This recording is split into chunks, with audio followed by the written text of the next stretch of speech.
அனைவருக்கும் இனிய மாலை வணக்கம். இது சென்னை தமிழ் சொல்வேந்தர் மன்றத்தின் 33வது இணையவழி கூட்டம். சென்னை தமிழ் சொல்வேந்தர் மன்றத்தின் இணையவழி கூட்டமானது தமிழ் மற்றும் ஆங்கில மொழியில் நடைபெற்றுக் கொண்டிருக்கிறது. நேரடி கூட்டமும் ஒவ்வொரு வாரமும் சென்னை மேடவாக்கத்தில் தமிழ் மற்றும் ஆங்கில வழியில் நடைபெற்றுக் கொண்டிருக்கிறது. தமிழ் நேரடி கூட்டமானது ஞாயிறு மாலை 3:30 முதல் 5 மணி வரையும், ஆங்கில கூட்டமானது சனிக்கிழமை மதியம் 3 முதல் 5 மணி வரை மேடவாக்கம் 06 என்ற இடத்தில் நடைபெற்றுக் கொண்டிருக்கிறது. இணையவழி கூட்டமானது சனிக்கிழமை மாலை 7:30 இந்திய நேரப்படி தமிழ் கூட்டமும், ஞாயிறு காலை 10 மணிக்கு ஆங்கில வழி கூட்டம் நடைபெற்றுக் கொண்டிருக்கிறது. சொல்வேந்தர் மன்றமானது ஒரு லாப நோக்கமற்ற ஒரு பன்னாட்டு நிறுவனமாகும். இதன் முக்கிய குறிக்கோளானது உறுப்பினர் மற்றும் விருந்தினர்களின் மொழித்திறன் மற்றும் தலைமை பண்பு திறன்களை மேம்படுத்திக் கொள்ள உதவும் ஒரு நிறுவனமாகும். இதன் மூலம் அவர்கள் தங்கள் தனிப்பட்ட வாழ்க்கையிலும் தொழில் வாழ்க்கையிலும் ஒரு முன்னேற்றத்தை காண்பார்கள். இந்த கூட்டத்திற்கென்று ஒரு சில விதிமுறைகள் இருக்கிறது. அதை விருந்தினர்கள் மற்றும் உறுப்பினர்கள் கடைபிடிக்குமாறு அன்புடன் கேட்டுக்கொள்ளப்படுகிறார்கள். முதலாவதாக பேசும் பொழுது உறுப்பினர்கள் மற்றும் விருந்தினர்கள் பேசும் பொழுது மதம், அரசியல் மற்றும் பாலியல் சம்பந்தமான கருத்துக்களை பதிவிட வேண்டாம். இரண்டாவதாக, ஒலி எழுப்பும் சாதனங்களான தொலைபேசி மற்றும் தொலைக்காட்சி போன்றவற்றை ஊமைப்படுத்திக் கொள்ளுங்கள். நீங்கள் பேசும் பொழுது உங்கள் ஆடியோ மற்றும் வீடியோவை எனேபிள் செய்து கொண்டு பேசுங்கள். அடுத்ததாக, நீங்கள் கொடுக்கப்பட்ட நேரத்திற்குள் உங்கள் பேச்சை முடித்துக் கொள்ளுமாறு அன்புடன் கேட்டுக்கொள்ளப்படுகிறோம். இதுதான் நாம் இந்த கூட்டத்தில் கடைபிடித்துக் கொண்டு இருக்கின்ற ஒரு நெறிமுறையாகும். மேலும் தாமதப்படுத்தாமல் இந்த கூட்டத்தை வழிநடத்த நம்ம தலைமை பொறுப்பாளர் சொல்வேந்தர் எழிலரசன் ஐயாவிடம் இந்த இணையவழி மேடையை ஒப்படைக்கிறேன்.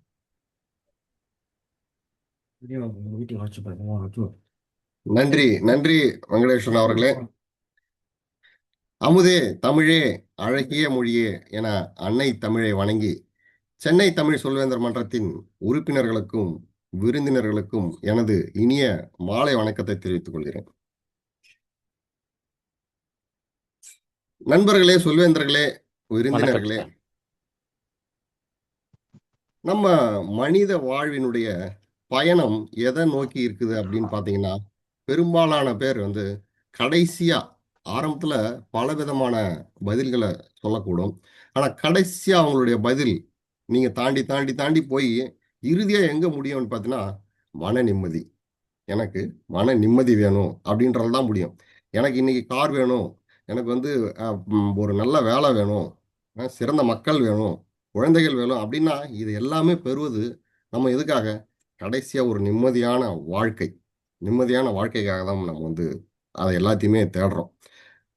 ஒரு நிம்மதியை பெறதுக்கு பல வழிகள் இருக்குது. அதுக்கு சிறப்பான ஒரு வழியா வள்ளுவர் என்ன சொல்லியிருக்காருன்னா, குற்றம் செய்யக்கூடாது. அதாவது குற்றம் புரிந்தவன் வாழ்க்கையில் நிம்மதி ஏது அப்படின்னு சொல்லி பாடல் வரிகளை கேட்டிருப்பீங்க. ஒரு குற்றம் புரிந்தவன் அவனுக்கு தண்டனை கிடைக்கும் அப்படின்னு சொல்லலை, நிம்மதி கிடைக்காதுன்னு சொல்லியிருக்காங்க. ஒரு குற்றம் செஞ்சா நம்ம உடனடியாக நினைக்கிறது என்ன? அதுக்கு ஏதோ ஒரு தண்டனை தான் கிடைக்கும் அப்படின்னு இருக்கோம். அதெல்லாம் நம்ம உடலுக்கு கிடைக்கக்கூடிய தண்டனைகள்.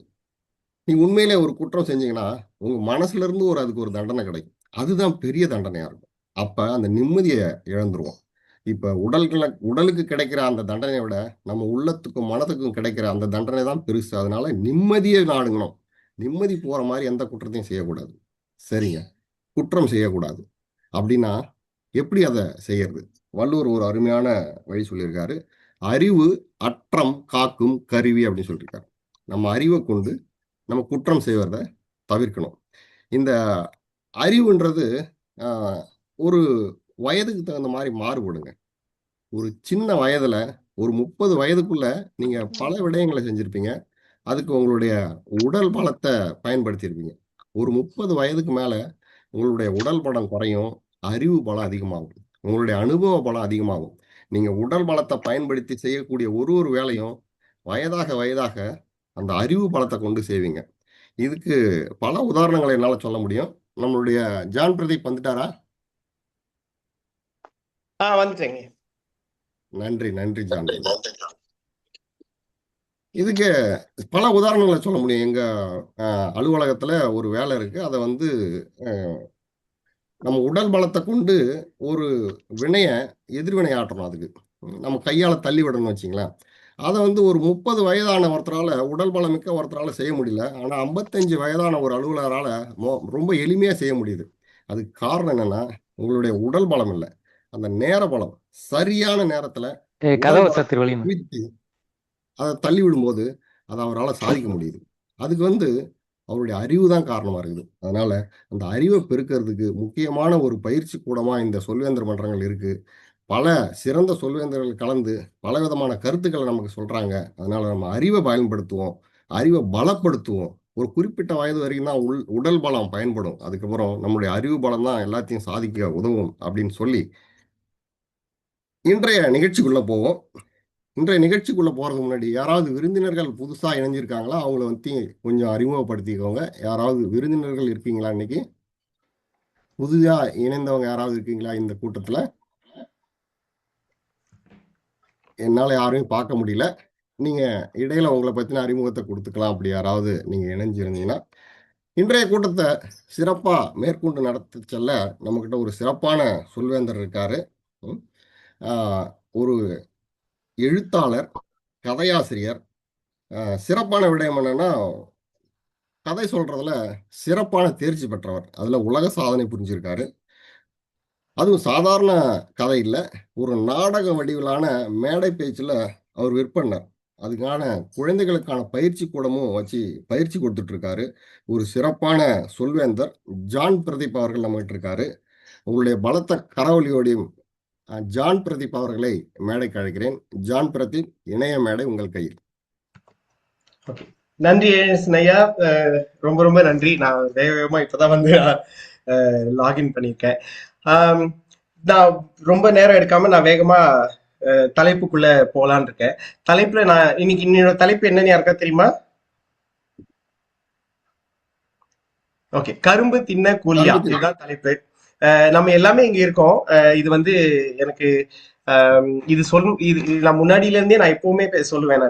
நம்ம இந்த இடத்துக்குள்ள வரும்போது இங்க இருந்து நம்ம என்ன கத்துக்கிறோமோ அது நம்ம வெளிய வாழ்க்கையில நம்ம எப்படிலாம் நம்ம இதை பயன்படுத்துறோம் அப்படிங்கிறது ரொம்ப ரொம்ப முக்கியம். என்னோட வெளி வாழ்க்கையில இருக்கிற என்னோட தலைமை பொறுப்புகளா இருக்கட்டும், நான் அங்க வெளியே பேசுற விஷயங்களா இருக்கட்டும், எதுவா இருந்தாலும் அதுக்கு எனக்கு உதவல அப்படின்னா நான் இந்த இடத்துல இருக்கிறது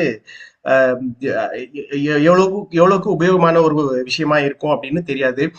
இது வந்து நம்ம டிடிஎம் மோகனகிருஷ்ணன் இது எப்பவுமே சொல்லுவார். இதை உங்களுக்கு வந்து இங்க நீங்க கத்துக்கிற விஷயம் உங்களுக்கு வெளியே வாழ்க்கையில உதவலைன்னா நீங்க இருக்கிறதுல உங்களுக்கு எந்த பயனுமே இல்லை அப்படின்னு சொல்லுவாரு. அதுல ஒரு விஷயம் தான் இது. நான் வந்து நமக்கு எல்லாருக்குமே பிடிச்ச ஒரு விஷயம், பிடிக்கலனாலும் எப்படியாவது கஷ்டப்பட்டு கத்துக்கணும்னு நான் நினைக்கிற விஷயம் இந்த பேச்சாற்றல். நம்ம பேசினா நம்ம வந்து பேசி எல்லாருக்கும் நம்ம மனசுல இருக்கிறத நம்ம சொல்லணும் அப்படிங்கிறது ஒரு விஷயம். ஆனா நம்ம பேசினா நமக்கு வந்து இதையே ஒரு வாழ்க்கையை அமைச்சு இதுல இருந்து நமக்கு காசு கிடைக்குமா, கூலி கிடைக்குமா அப்படிங்கிறதா இன்னையோட தலைப்பு. நான் நல்லா பேசுவேங்க, பயங்கரமா பேசுவேன். ஆனா நான் இது பேசி நான் என்ன பண்ண போறேன் அப்படின்னு பார்க்கும்போது அதுதான் இது கரும்பு தின்றது மாதிரியான பேச்சாற்றல். இதுல இருந்து நமக்கு எப்படி கூலி எடுக்கிறது அப்படிங்கிறத நம்ம இன்னைக்கு பார்க்க போறது.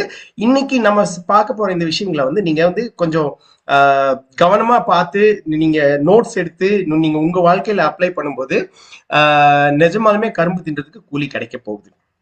அதுதான் இது. அதுக்காக தான் அதுதான் என்னுடைய தலைப்பு. தமிழ்ல நான் எவ்வளவுக்கு நான் இதை முடியுமோ அவ்வளவுக்கு நான் சொல்ல போறேன். சரியா? நான் இதை ஆரம்பிக்கும் போது நான் என்ன சொல்ல உங்க மனசுல ஒரு விஷயத்த போட்டு விட போறேன். ஓகேவா?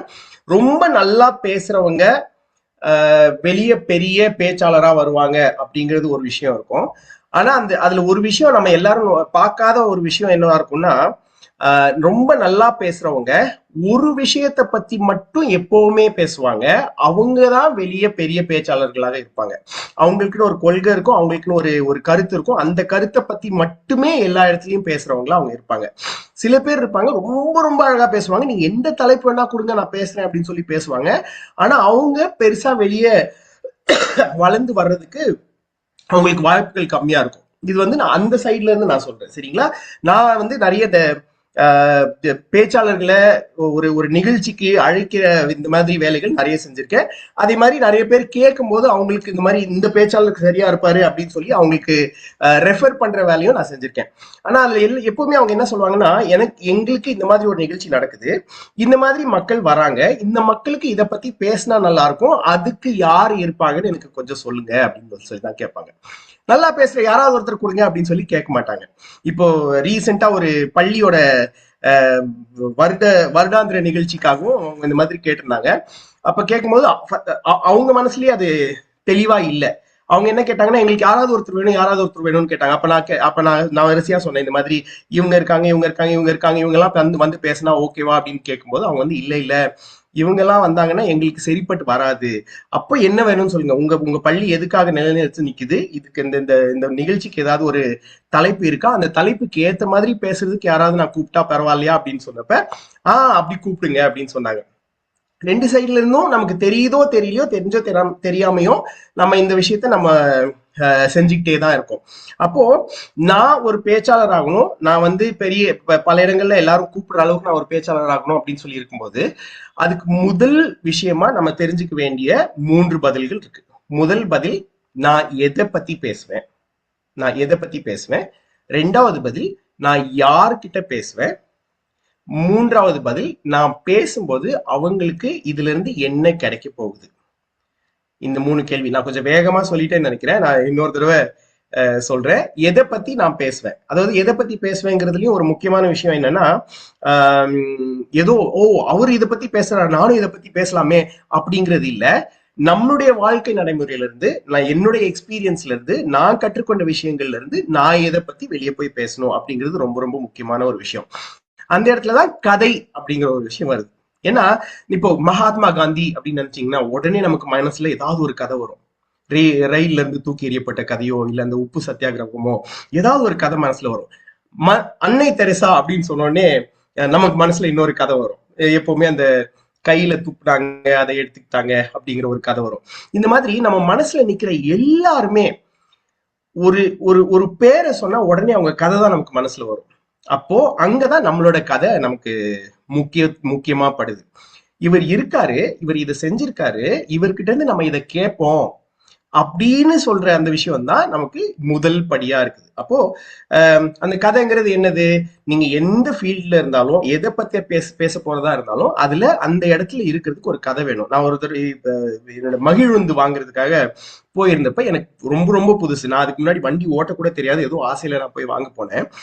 அப்போ வாங்கலாமா வேண்டாம்னு யோசிச்சுட்டு இருக்கும்போது கடைசியா ஒரு இடத்துல பேசி அவர் எல்லாம் பேசி முடிச்சுட்டு கடைசியில என்ன சொன்னாருன்னா, சார் நான் ஒரு மெக்கானிக்கல் இன்ஜினியர், எனக்கு வந்து இந்த வண்டி ஓட்டுறது ரொம்ப பிடிக்கும், மெக்கானிக்கல் இன்ஜினியரிங்ல நல்லா சம்பாதிச்சுட்டு இருந்தேன், ஆனா இந்த வண்டி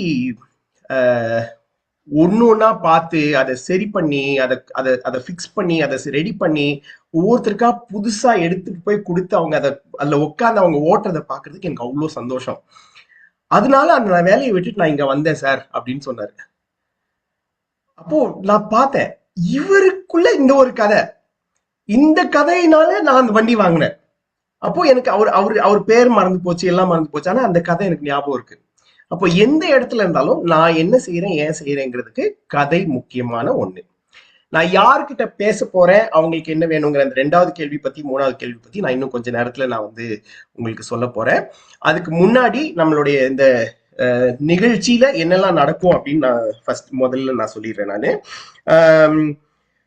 முதலாவதா ஒரு ஃபர்ஸ்ட் செக்மெண்ட்ல ஆயத்த உரை நடக்கும். இதுல வந்து நம்ம டோஸ்ட் மாஸ்டர்ஸ்ல சேர்ந்து இதுல இருந்து நம்ம கத்துக்கொண்டிருக்கிற ஒவ்வொரு பேச்சாளர்களும் ஆயத்தப்படுத்தி கொண்டு வந்த உரை, அவங்க வந்து அவங்களோட உரைகளை பேசுவாங்க.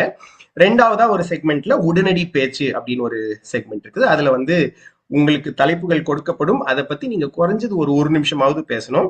யாராவது இங்க ஆயத்த உரையெல்லாம் இல்லாம நான் சும்மா பார்க்கலாம் அப்படின்னு வந்தீங்கன்னா ரெடியா இருங்க, நீங்கள் அழைக்கப்படுவீர்கள், நீங்க வந்து முன்னாடி பேசுற மாதிரி இருக்கும். 3வதா இது நம்ம டோஸ்ட் மாஸ்டர்ஸ்க்கே உரித்தான ஒண்ணு, எனக்கு ரொம்ப ரொம்ப பிடிச்ச விஷயம் என்னன்னா, நம்ம ஆரம்பத்துல இருந்து கடைசி வரைக்கும் ஒவ்வொருத்தரும் பேசினது மதிப்பீடு செய்யப்படும். அது வந்து மதிப்பீடுங்கிறது குத்தம் குறை சொல்றதுக்காக இல்லை, எதுலெல்லாம் நீங்க இன்னும் பெட்டர் ஆகலாம் அப்படின்னு சொல்றதுக்கான மதிப்பீடுக்கான செக்மெண்ட் 3வதா இருக்கும். ஆம், அதனால இப்போ இது நாம இப்ப மதிப்பீடு பத்தி பேசிட்டே இருக்கிறதுனால நம்ம இன்னையோட நிகழ்ச்சியோட மதிப்பீட்டாளர் ஆஹ், சொல்வேந்தர் ராகினி சொல்வேந்தர் ராகினி இங்க இருக்காங்க. மேடையை நான் சொல்வேந்தர் ராகினி வசம் ஒப்படைக்கிறேன். அவங்க அவங்க அவங்க என்ன செய்ய போறாங்க அப்படின்னு நமக்கு சொல்லுவாங்க. நன்றி சொல்வேந்தர் ஜான் பிரதீப் அவர்களே. இன்னைக்கு என்னோட பணி வந்து இந்த நிகழ்ச்சியை நல்லபடி கொண்டு போவதற்கு இருக்கிற படையை அறிமுகப்படுத்துவது. அந்த படையில் இருப்பவர்கள் வந்து அவரோட பணிகளை சொல்லுவார்கள். முதலில் நேரக்கணக்காளர் கவிதா அவர்கள். மிக்க நன்றி ராகினி. சொல்வேந்தர்களுக்கும் விருந்தினர்களுக்கும் வணக்கம். நேர கணக்காளரானது எனது பணியானது பேச்சாளர்கள் பேசும் பொழுது அவர்களின் நேரத்தை குறித்துக் கொள்வேன். இன்றைய ஆயத்த உரை, அதாவது கன்னி பேச்சு, அவர்களின் நேரமானது 4 நிமிடத்திலிருந்து 6 நிமிடம் வரை. 4 நிமிடத்தில் பச்சை நிறம் காண்பிக்கப்படும், 5 நிமிடத்தில் மஞ்சள் நிறம் காண்பிக்கப்படும், 6 நிமிடத்தில் சிவப்பு நிறம் காண்பிக்கப்படும். அடுத்ததாக கல்வியல் அமர்வின் நேரமானது 13 நிமிடத்திலிருந்து 15 நிமிடம் வரை. 13 நிமிடத்தில் பச்சை நிறமும், 14 நிமிடத்தில் மஞ்சள் நிறமும், 15 நிமிடத்தில் சிவப்பு நிறமும் காண்பிக்கப்படும். அடுத்ததாக உடனடி பேச்சு நேரமானது 1 நிமிடத்திலிருந்து 2 நிமிடம் வரை.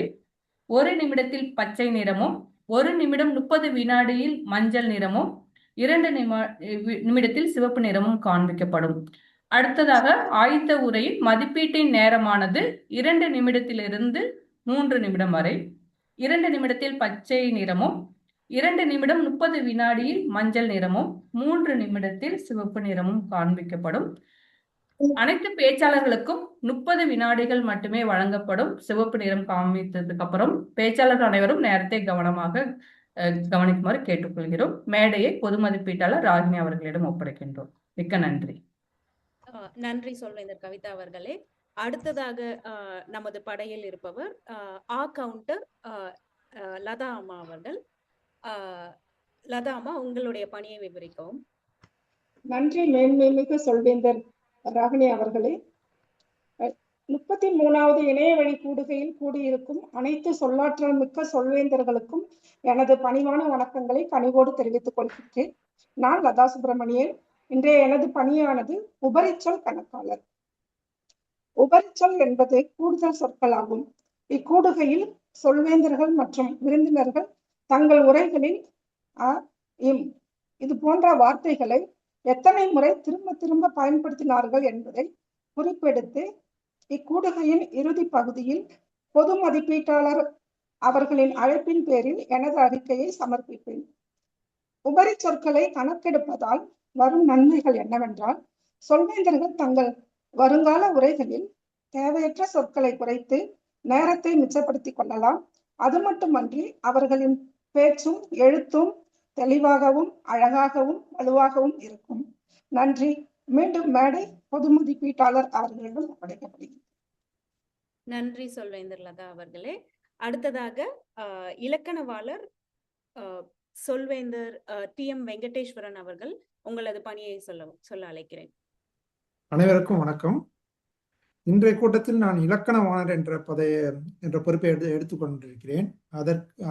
அந்த பொறுப்பானது இந்த கூட்டத்தில் பேசுபவர்கள் அனைவரின் மொழி பயன்பாடு எப்படி இருக்குன்னு பார்த்துட்டு முடியும் போது என்னுடைய அறிக்கையை சமர்ப்பிப்பேன். என்னுடைய கடமை வந்து என்னன்னா, இன்னைக்கு ஒரு சொல் மற்றும் சொற்றொடரே அறிமுகப்படுத்துவேன். பேச்சாளர்கள் வந்து இந்த சொல்லையும் சொற்றொடரையும் அவங்க பேசும்போது, வாய்ப்பு வரும்போது பேசும்போது இந்த சொல்லை பயன்படுத்தணும். இன்றைய நாளின் சொல் வந்து நியாயமின்மை. அந்த சொல்லை வந்து நீங்க பயன்படுத்தணும் பேசும்போது. முயற்சி செய்யுங்க. அடுத்து சொற்றொடர். இனிப்பு இன்பத்தையும் தரும், துன்பத்தையும் தரும். இது வந்து இந்த நாளின் சொற்றொடர். திரும்பவும் சொல்றேன், இனிப்பு இன்பத்தையும் தரும், துன்பத்தையும் தரும். உதாரணத்துக்கு இனிப்பு வந்து நாக்குக்கு இன்பத்தை தருது, பல்லுக்கு துன்பத்தை தருது. நியாயமின்மை அப்படிங்கிறது வந்து என்னன்னா, ஒரு கமிட்மெண்ட் கொடுத்துட்டு அந்த டைம்ல வந்து அந்த விஷயத்தை செய்யாம இருந்தாங்கன்னா அது ஒரு நியாயமின்மை. அந்த மாதிரியான ஒரு சந்தர்ப்பங்கள்ல நீங்க இந்த சொல் மற்றும் சொற்றொடர்களை பயன்படுத்தலாம். என்னுடைய அறிக்கையை வந்து பொது மதிப்பீட்டாளர் கேட்கும்போது கொடுப்பேன். இணையவழி மேடை உங்கள் வசம். பொது மதிப்பீட்டாளர் ரோகிணி அவர்களே. நன்றி சொல்வேந்தர் வெங்கடேஸ்வரன் அவர்களே. அடுத்ததாக லிசனிங் மாஸ்டர் கவனகர் பணியையும் சொல்வேந்தர் கவிதா அவர்களே எடுத்துக்கொண்டிருக்கிறார்கள். உங்களது பணி. மேடம் உங்க வாய்ஸ் கேட்கல சரியா. உங்க வாய்ஸ் கேட்க மாட்டேங்குது. கேக்குதுங்க, எனக்கு காட்டாதாங்க கேக்குது. மேபி உங்களுக்கு என்னன்னு தெரியல. அடுத்த பணி லிசனிங் மாஸ்டர் கவனகர். அந்த பணியையும் கவிதா அவர்கள் எடுத்துள்ளார். அவர்களது பணியை விவரிக்குமாறு கேட்டுக்கொள்கிறேன். மிக்க நன்றி பொது மதிப்பீட்டாளர் அவர்களே. கவனம் என்பது நமது வாழ்க்கையில் மிக மிக முக்கியமான ஒன்று. நாம் பேச்சாளர்களை கவனிப்பதன் மூலமாக நாம் அவர்களுக்கு கொடுக்கும் மதிப்பும் மரியாதையும் அதிகரிக்கும். கவனகரானது எனது பணியானது நீங்க பேசுவதை கவனித்து அதிலிருந்து சில கேள்விகளை குறிப்பெடுத்து வைப்பேன். இறுதியில் பொது மதிப்பீட்டாளர் அழைக்கும் பொழுது அந்த கேள்விகளை அனைவருக்கும் வழங்குவேன். அனைவரும் மிகவும் கவனமாக கவனிக்குமாறு கேட்டுக்கொள்கிறேன். மிக்க நன்றி. மேடையை பொது மதிப்பீட்டாளர் அவர்களிடம் ஒப்படைக்கின்றேன். நன்றி சொல்வேந்தர் கவிதா அவர்களே. இப்பொழுது மீண்டும் மேடையை ஜான் பிரதீப் அவர்களிடம் ஒப்படைக்கிறேன். நன்றி சொல்வேந்தர் ராகினி அவர்களே. இப்போது நம்ம ஆயத்த உரை பகுதிக்குள்ள நம்ம போக போறோம். சொல்வேந்தர் அன்பரசன் அவர்கள் நம்ம ஒரு அருமையான ஆயத்த உரை கொடுக்கறதுக்கு தயாரா இருக்காங்க. ஆனா சொல்வேந்தர் அன்பரசன் வந்து பேசுவதற்கு முன்னால இந்த தலைப்பு பத்தியும் அவருடைய உரையை பற்றியும் ஒரு முன்னுரை வழங்குவதற்காக சொல்வேந்தர் பாண்டியன் அவர்களை நான் மேடைக்கு அழைக்கிறேன்.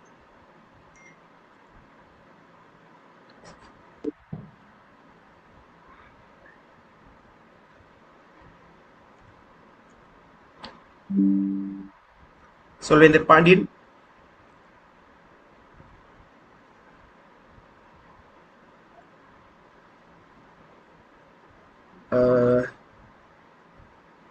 சொல்வேந்தர் பாண்டியன் இருக்கீங்களா? நீங்க இருக்கீங்க, அது கேக்குதா பாருங்க.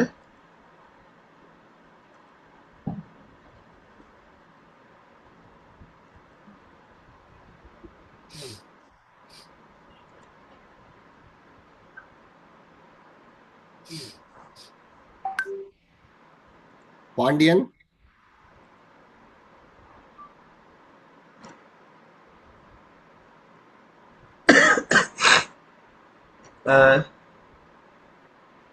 வேற யாராவது மதிப்பீடு பண்ண முடியுங்களா அன்பரசனோட?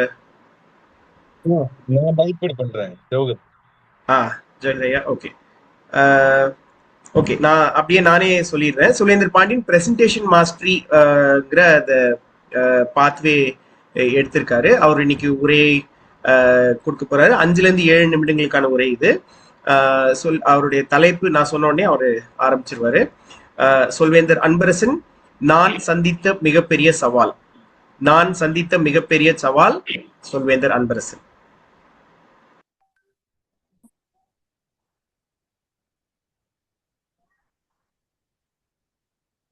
இன்றைய நிகழ்வில் பங்கெடுத்திருக்கும் அனைத்து சொல்வேந்தர்கள் மற்றும் விருந்தினர்களுக்கும் மற்றும் இன்றைய நாளின் சொல்வேந்தரான ஜான் பிரதீப் அவர்களுக்கும் என் முதற்க நன்றியையும் வணக்கத்தையும் தெரிவித்துக் கொள்கிறேன். கிபி 11ஆம் நூற்றாண்டின் துவக்கத்தில்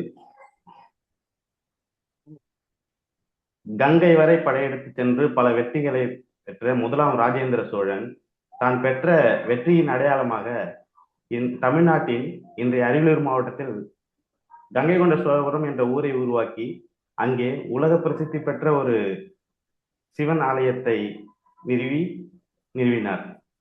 அதுதான் நான் பிறந்து வளர்ந்த ஊர். நான் ஒரு எனது அப்பா அம்மா ஒரு விவசாய குடும்பத்தை சேர்ந்தவர்கள். எனக்கு 2 தங்கைகள் இருந்தார்கள். நான் எனது பள்ளி படிப்பை 12வது வரை தமிழ் வழியில் எங்கள் ஊரிலிருந்து 2 கிலோமீட்டர் தொலைவில் உள்ள ஒரு அரசு மேல்நிலைப் பள்ளியில் நான் பயின்றேன். பள்ளியில் நன்கு படிக்கக்கூடிய ஒரு நல்ல மாணவனாகவே நான் திகழ்ந்தேன். பள்ளி 12ஆம் வகுப்பு முடித்ததும் நான் டிப்ளமோ பட்டய படிப்பை படித்தேன். பிறகு ஒசூர் மற்றும் மைசூரில் உள்ள ஒரு முன்னணி இருசக்கர வாகன உற்பத்தி நிறுவனத்தில் நான் பணியில் சேர்ந்தேன். சில வருடங்கள் பணிபுரிந்தது பிறகு சென்னைக்கு இடம்பெயர்ந்து சென்னையில் பிஇ மெக்கானிக்கல் இன்ஜினியரிங் முடித்தேன். பிறகு சென்னையிலேயே மற்றொரு இருசக்கர வாகன உற்பத்தி நிறுவனத்தில் பணியில் சேர்ந்தேன்.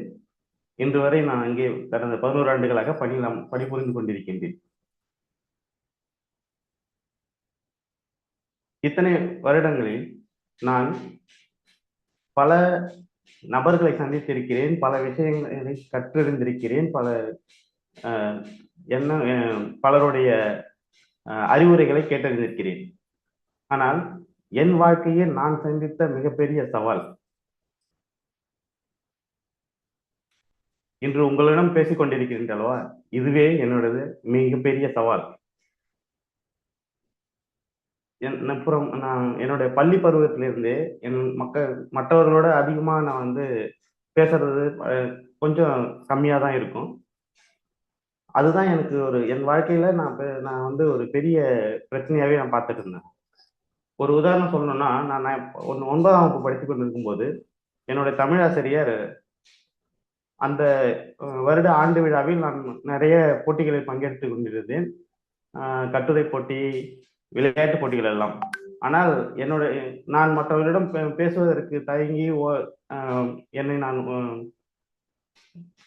தயங்கி கொண்டிருந்த காலகட்டங்களில் அவர் என்னை அழைத்து, நீ இந்த வருட பேச்சு போட்டியில் ஆண்டு பேச்சு போட்டியில் நீ பங்கேற்க வேண்டும் என்று என்னை வற்புறுத்தினார்.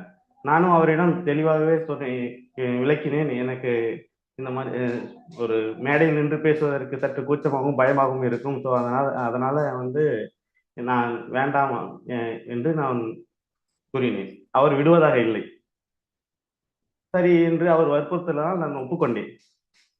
அதற்கான உரையை தயாரிக்க வேண்டும் அல்லவா, அதுக்கு என்ன செய்வது என்று கூட எனக்கு தெரியாது. அவரே எனக்கு உரையும் தயார் செய்து கொடுத்தார். அதை நான் மொத்தமாக மனப்பாடம் செய்து வைத்திருந்தேன். அன்றைய நாள் வந்தது. ஒவ்வொரு பேச்சாளராக மேடையில் ஏறி பேசிக் கொண்டிருந்தார்கள். என்னுடைய நேரமும் வந்தது. எனக்கு முன்னாடி பேசின ஒரு பேச்சாளர் பேசி ஆரம்பிச்சதுலேருந்து முடிக்கிற வரைக்கும் அரங்கமே கைத்தட்டல அதிர்ந்தது. அதே நேரம் என் கைகால்களெல்லாம் விடவெடுத்து போய் நான் அந்த இடத்துல உட்கார்ந்தேன். பட் என்னுடைய எண்ணம், செயல், சிந்தனை எல்லாமே எங்க இருக்குதுன்னு எனக்கே தெரியாது. அதுதான் அந்த நேரத்துல என்னுடைய நிலைமை. அதன் பிறகு என் பெயரை அழைத்தார்கள். நான் மேடைக்கு சென்றேன், மைக்கை பிடித்தேன். நான் பேசிய தலைப்பு சாக்ரடீஸை பற்றியது. சாக்ரடீஸை பற்றி நான் ஒரு கட்டுரை எழுதியிருந்தேன். அதை தான் நான் அந்த மேடையில் பேசினேன். ஏத்தன்ஸ் நகரிலே இளைஞர்களை வாழ்க்கையை தத்துவம் என்ற பெயரில் சீரழித்த சாக்ரடீஸை அந்த நாட்டின் நீதிமன்றம் ஒரு கொலை செய்ய வேண்டும் என்று தீர்ப்பளித்திருக்கிறது. அதை நிறைவேற்றுவதற்காக சாக்ரடீஸை அழைத்து ஒரு நடு ரோட்டில் வைத்து அந்த நீதியை வழங்குவதற்காக அவருடைய வாயினில் விஷத்தை ஊற்றி அவரை கொன்றார்கள் என்றுதான். அப்பொழுது அவர் சொல்றார், பருகடா இந்த உயிர் போகும் பாயாசத்தை என்று அவர் வாயில் விஷத்தை ஊற்றினார்கள் என்று நான் பேசுகிறேன். நான் சடனாக உடனே என்ன நடந்தது என்று தெரியவில்லை. மைக் கட்டானது. அதே ஆரவாரம் அரங்கில் இருந்தது. இந்த முறை நான் பேசினால் அந்த ஆரவாரம் வரவில்லை. அந்த மைக் கட்டானது. முடிஞ்சிச்சு, நீ கீழே இறங்கி வாடா போதும் அப்படி சொல்லி பசங்க அங்கிருந்து சொன்னதுனால அந்த ஆரவாரம் வந்தது. அப்பொழுதுதான் என்னுடைய பயம் ஒரு பக்கம் இருந்தாலும் இவர்கள் இந்த மாதிரி கத்திக்கிட்டு இருக்கும் போது எனக்கு இன்னும் அந்த பயம், நர்வஸ் நினைக்காது. மைக்கை பிடிச்சிட்டு நான் கையெல்லாம் நடுங்குது. அந்த ஸ்டேஜில் பக்கத்துல இருந்து வாத்தியாரெல்லாம் சொல்றாங்க, பேசுப்பா பேசு அப்படின்னு. ஸோ நான் பேசிட்டே இருக்கேன். சடனா சார் என்னதான் பேசுறது, பேசிக்கிட்டே இருக்கேன். மைக்கே ஆஃப் ஆயிடுச்சு. சடனா மைக் ஆன் ஆயிடுச்சு. நான் பேசுனதெல்லாம் மைக்ல வந்துச்சு. அங்க இருக்கிறவங்க எல்லாரும் திருப்பியும் சிரிக்க ஆரம்பிக்கிறாங்க. இப்போ நான் ப்ரிப்பேர் பண்ண அந்த கண்டென்ட் வச்சு அங்க என்ன அவங்க சிரிச்சிட்டு இருந்தாங்க. அதுக்கப்புறமா வந்து நான் பேசிக்கிட்டு இருக்க பேச்சை வச்சு அவங்க சிரிக்க ஆரம்பிச்சாங்க. அன்னைக்கு நாள் வந்து இப்படிதான் போச்சு. ஆனா அந்த அந்த நாளிலிருந்து இன்று வரை எனக்கு வந்து அந்த மேடையில் பேசுவதோ இல்ல மற்றவர்களிடம் வந்து சகஜமாக உரையாடுவதோ எனக்கு ஒரு பெரிய சவாலாகவே இருந்தது. சில இவன் நான் இப்பொழுது ஒரு பணியிலே இருந்தாலும் கூட ஆம், ஆம், தொழில்நுட்ப ரீதியாக ஏதாவது ஒரு சந்தேகம் வருகின்ற என்றால் என்னுடைய அனுபவத்தின் மூலம் அதை நான் தீர்த்துக் கொள்ளலாம். ஆனால் ஒரு விஷயத்தை ஒருவரிடம் பகிர்ந்து கொள்ளும் போது நாம் எந்த அளவுக்கு அதை அவர்கள் புரிந்து கொள்ளும் அளவுக்கு நம்மால் பகிர்ந்து கொள்ள முடிகிறதா இல்லையா என்ற தெளிவு நமக்கு வர வேண்டும். அந்த தெளிவே நமக்கு பெரிய பிரச்சனையாக இருந்தது. அதை சரி செய்வதற்காகவே நான் சொல்வேந்தர் மன்றத்தில் இணைந்து என்னுடைய பயணத்தை துவங்கி இருக்கிறேன். உங்களுடைய ஆதரவினால் அதை நான் முழுவதுமாக இந்த சவாலை வெற்றி பெறுவேன் என்று நம்புகிறேன். நன்றி, வணக்கம். மிக்க மிக்க அருமை சொல்வேந்தர் அன்பரசன் அவர்களே. இது வந்து நம்ம இங்கிலீஷ்ல டிஃபைனிங் மூமெண்ட்ஸ்னு சொல்லுவாங்க. நல்ல விதமாகவும் நடக்கலாம், கெட்ட விதமாகவும் நடக்கலாம். ஆனா அந்த ஒரு விதத்துல சில விஷயங்கள் நடக்கும்போது இதுக்கப்புறம் எனக்கு இது வரவே வராது, இல்ல இந்த விஷயம் எனக்கு பயங்கரமா வரும் இது பண்றது, அதுக்கப்புறமா நமக்கு அது போக போக ரொம்ப நாளுக்கு அது ஒரு பெரிய பயம் மிகுந்த விஷயமாவே இருக்கும். மெதுவா நம்ம சொல்வேந்தர்களோட உதவியோடு நீங்க அதை மீண்டு வருவீங்கிற நம்பிக்கை எனக்கு இருக்கிறது. அடுத்ததாக நம்ம சொல்வேந்தர் பாலமுருகன் அவர்களுடைய உரை கேட்க போறோம். சொல்வேந்தர் பாலமுருகன் வந்து இன்ஃபோசிஸ் கோயம்புத்தூர் சொல்வேந்தர் கழகத்தை சேர்ந்தவர். அவர் வந்து திட்ட மேலாளரா இருக்காரு. ஐடில 14 வருடங்களாக வேலை செய்துட்டு இருக்காரு. ஒரு லெவல் இது வரைக்கும் முடிச்சிருக்கார். அவர் வந்து ஹியூமரஸ் ஸ்பீச் காம்படிஷன்ல கழிஞ்ச டேர்ம்ல கிளப் லெவல்ல அவரு வெற்றி பெற்றும் இருக்கிறார். சொல்வேந்தர் பாலமுருகனுடைய பேச்சுக்காக நான் அவளோடு காத்திருக்கிறேன். அதற்கு முன்னாடி அவரோட மதிப்பீட்டாளர் சொல்வேந்தர் எழிலரசன் அவரை இன்ட்ரோடியூஸ் பண்றதுக்காக அழைக்கிறேன். இணைய அவைக்கு மீண்டும் எனது மாலை வணக்கம். நான் மதிப்பிடப்பட வேண்டிய இலக்க பேச்சாளர் பாலமுருகன் அவர்கள் ஒரு புதிய பாதையில பயணிக்க இருக்காரு. துடிப்பு மிக்க தலைமைத்துவம், இதுதான் இவருடைய பாதை. இதுல வந்து அவரு புதிய ஒரு துவக்கத்தை ஆரம்பிச்சிருக்காரு. அவரை பத்தின ஒரு அறிமுகம் மீண்டும் நமக்கு தேவை. அதை ஒரு உரையா கட்டமைச்சு வழங்க இருக்காரு. 4 முதல் 6 நிமிடங்கள் அவர் உரைக்கான நேரம். அவர் உரை சிறக்க வாழ்த்துக்கள். மீண்டும் மேடை நெறியாளரிடம். நன்றி சொல்வேந்தர் எழிலரசன் அவர்களே. சொல்வேந்தர் பாலமுருகன் தலைப்பே பயங்கரமா இருக்கு. மகிழ்ச்சி மகிழ்ச்சி. சொல்வேந்தர் பாலமுருகன்.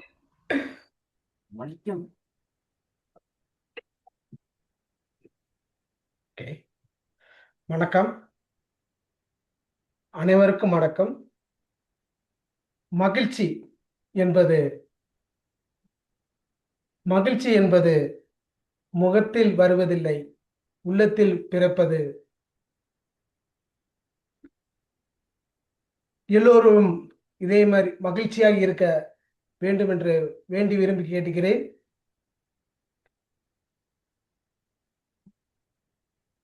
ஒரு குட்டி ஜப்பான் பட்டாசு சிவகாசி அருகில் இருக்கிற ஒரு குக்கிராமத்தில் ஒரு எளிமையான குடும்பத்தில் பிறந்து வளர்ந்தேன். அம்மா, அப்பா, 2 அக்கா, ஒரு அண்ணன், அதுக்கடுத்து நான், அதுக்கடுத்து என் தங்கச்சி. ஒரு 7 மெம்பர் இருக்கிற என்னுடைய குடும்பத்தில் அம்மா மிகவும் அன்பானவர்கள், கண்டிப்பானவர்கள். அப்பா உழைப்புக்கு பேர் போனவர். எங்கள் அப்பா ஒரு கொத்தனார். அவர் வந்து 7 நாளுமே வேலைக்கு போவார். இப்போவும் எனக்கு அந்த பழக்கம்தான் இருக்கு. சனி ஞாயிறும் எனக்கு ஒரு பண்ணருக்கு ஆசை வர்றது காரணமே எங்கள் அப்பா அப்படி செஞ்சதுனால தான். எல்லாருமே நன்கு படித்தவர்கள். நான் எம்சிஏ முடிச்சிருக்கேன். ஓகேங்களா? இதே மாதிரி எல்லாருமே டிகிரி முடிச்சிருக்காங்க. எல்லாருமே நல்ல நிலையில இருக்கும். இதுக்கு காரணமே எங்கள் அப்பாவுடைய வழிகாட்டுகளும் அவருடைய இதுதான். அவரை பற்றி, உழைப்பை பற்றியும் அவருடைய பண்புகள் பற்றியும் இன்று சொன்னால் இந்த நாளே தீராது. அதுக்கடுத்து பார்க்கும்போதுல என்னுடைய ஸ்கூல் லைஃப். எங்கள் அப்பா அம்மா பற்றி இன்னொரு ஒரே ஒரு இது சொல்லணும்னா, அவங்க எனக்கு ரொம்ப ஃப்ரீடம் கொடுத்துருக்காங்க. அது ஒரே ஒரு விஷயம் மட்டும்தான் அவங்க எனக்கு சொன்னாங்க. புகை பிடிக்கக்கூடாது, மது அருந்தக்கூடாது. இதை தவிர எந்த பழக்கமும் மற்ற பழக்கம் இருக்கு, இது கண்டிப்பாக இது பண்ணக்கூடாது அப்படின்னு சொல்லியிருக்காங்க. நானும் அதை கடைப்பிடிச்சிருக்கேன். எங்கள் குடும்பமும் அதுக்கு ஆதரவு அளித்து தான் இருக்காங்க. மற்ற ஒரு நல்ல பண்பாளராக தான் வளர்ந்தேன். ஸ்கூல் கவர்மெண்ட் ஆரம்ப பள்ளியில் எங்களுடைய கவர்மெண்ட் கையர் ஸ்கூலில் தான் நான் படித்தேன். அந்த 1லேருந்து 5 வரை இருக்கிற காலகட்டத்தில் எனக்கு மகிழ்ச்சி. சாப்பிட விளையாட இந்த 2 தவிர எனக்கு வேறு எதுவும் தெரிஞ்சதில்லை. அந்த மாதிரி ஒரு காலகட்டம் இன்னும் எப்பவுமே அமையாது. அந்த ஒரு மகிழ்ச்சியானது, குளிக்கிறது, விளையாடுறது, கம்மாய்க்கு போய் குளிக்கிறது, ஒரு கிராமத்தினுடைய ஒரு ஒரு இதை மகிழ்ச்சினா அப்படி ஒன்று. அதுக்கடுத்து அடுத்த 6லேருந்து 12 வரை ஒரு ஸ்கூலில் போய் படித்தேன். அந்த ஸ்கூலில் எனக்கு நிறைய அனுபவங்கள் கிடைச்சிச்சு. 6th ஸ்டாண்டர்டு படிக்கும் போதுல என்னால் படிக்க முடியல. எங்கள் அப்பாட்ட போய் சொன்னேன். அவர் ஒரே ஒரு அர்த்தம் சொன்னார், நீ டெய்லியும் ஸ்கூலுக்கு போ, அது மட்டும் போதும், ஒரு நாள் அதுவே உனக்கு பாடமாக மாறும்னு சொன்னார். அதுதான் இப்பயும் நான் பயன்படுத்திக்கிறேன். 10th 100% attendance.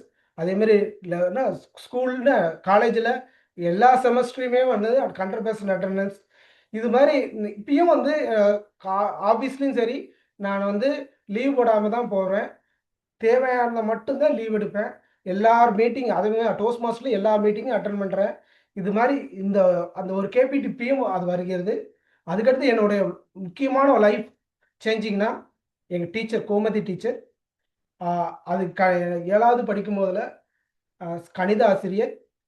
நான் 2 கணக்கு செஞ்சிட்டு இருக்கேன். அப்போ என்னை பாராட்டின அந்த பாராட்டுக்காக ஏங்கி நான் படிக்க ஆரம்பித்தேன்.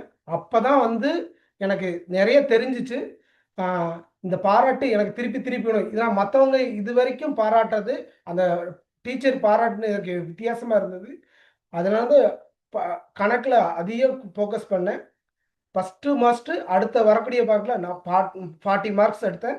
அடுத்து 60 மார்க் எடுத்தேன். அதுக்கடுத்து 70, ஒரு காலகட்டத்தில் 100 மார்க் எடுக்க ஆரம்பித்தேன்.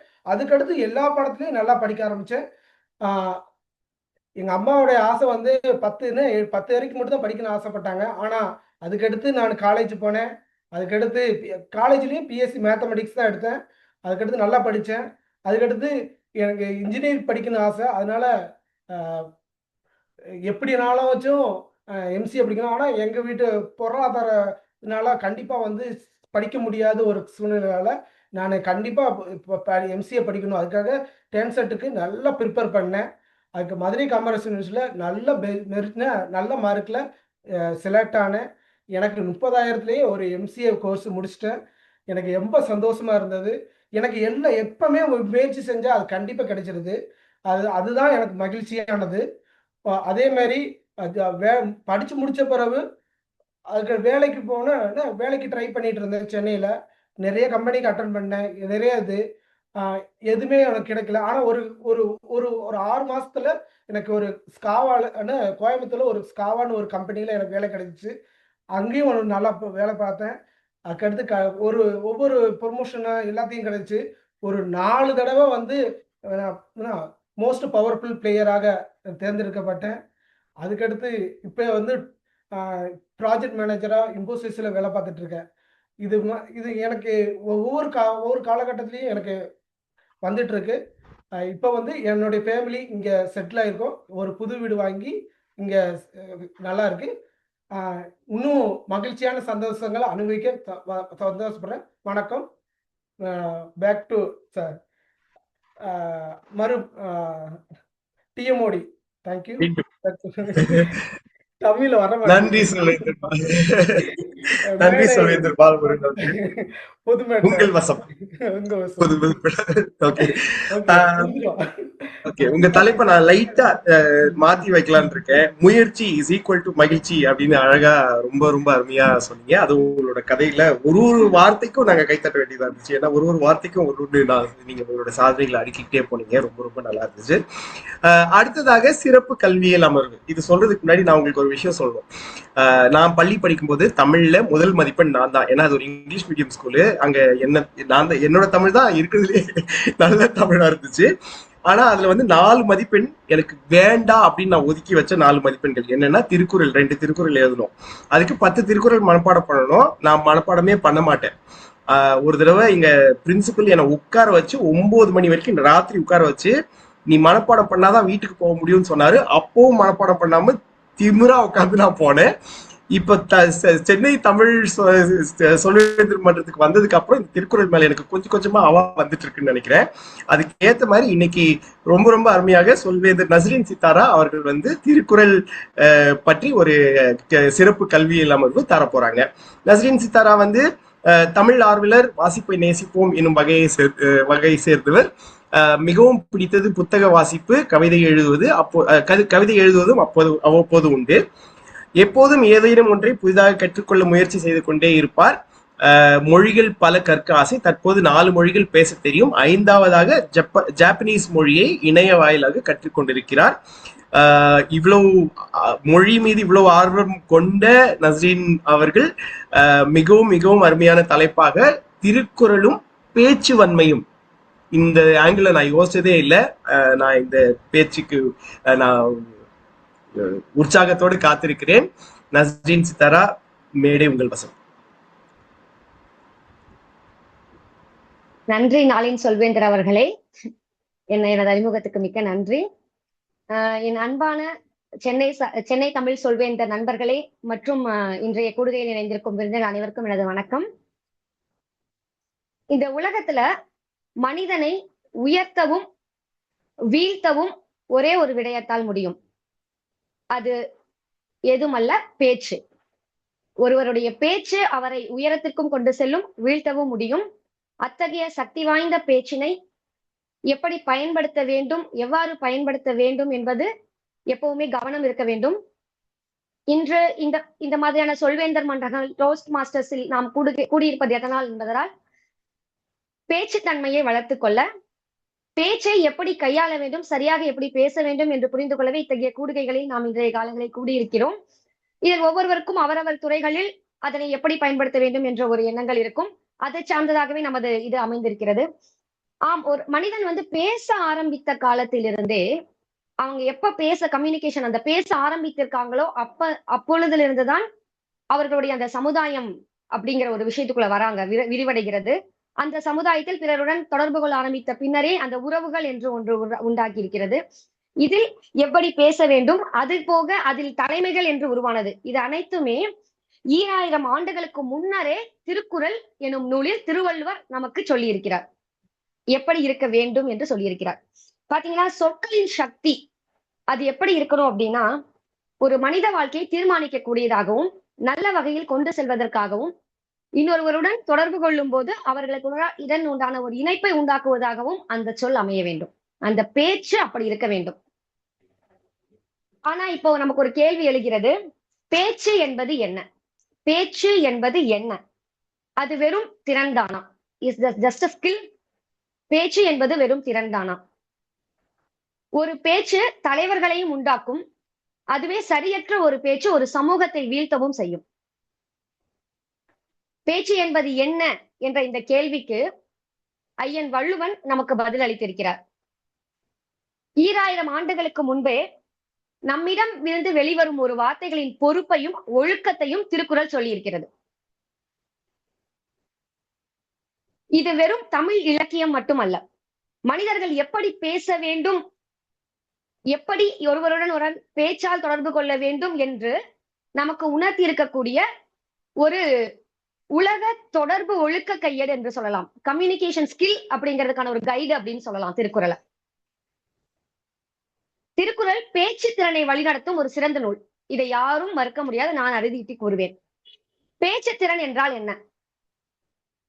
இன்றைய உலகம் பேச்சு திறனை கம்யூனிகேஷன் ஸ்கில், சாஃப்ட் ஸ்கில் அப்படின்னு டிஃபைன் பண்றாங்க. இது ஒரு ஸ்கில் அப்படின்னு பாக்குறோம்.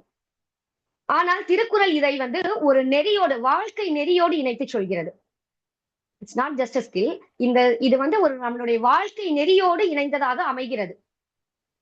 அதற்காக 65வது அதிகாரத்தில் சொல்வன்மை எனும் ஒரு அதிகாரம் வச்சிருக்காரு. அதுல முழுக்க முழுக்க ஒருவருடைய பேச்சு எப்படி இருக்க வேண்டும், ஒருவரிடமிருந்து வெளிவரும் சொற்கள் எப்படி இருக்க வேண்டும் என்பதை மிக அழகாக கூறியிருக்கிறார் திருவள்ளுவர். ஒரு திருக்குறளை ஒரே ஒரு மொழிக்கான, ஒரு சமுதாயத்திற்கான நூலாக நாம் அடக்கிவிட முடியாது. இது உலகத்தில் உள்ள அனைவருக்குமான நெறிகள், வாழ்க்கை நெறிகள் அடங்கிய ஒரு நூலாகத்தான் நான் பார்க்கிறேன்.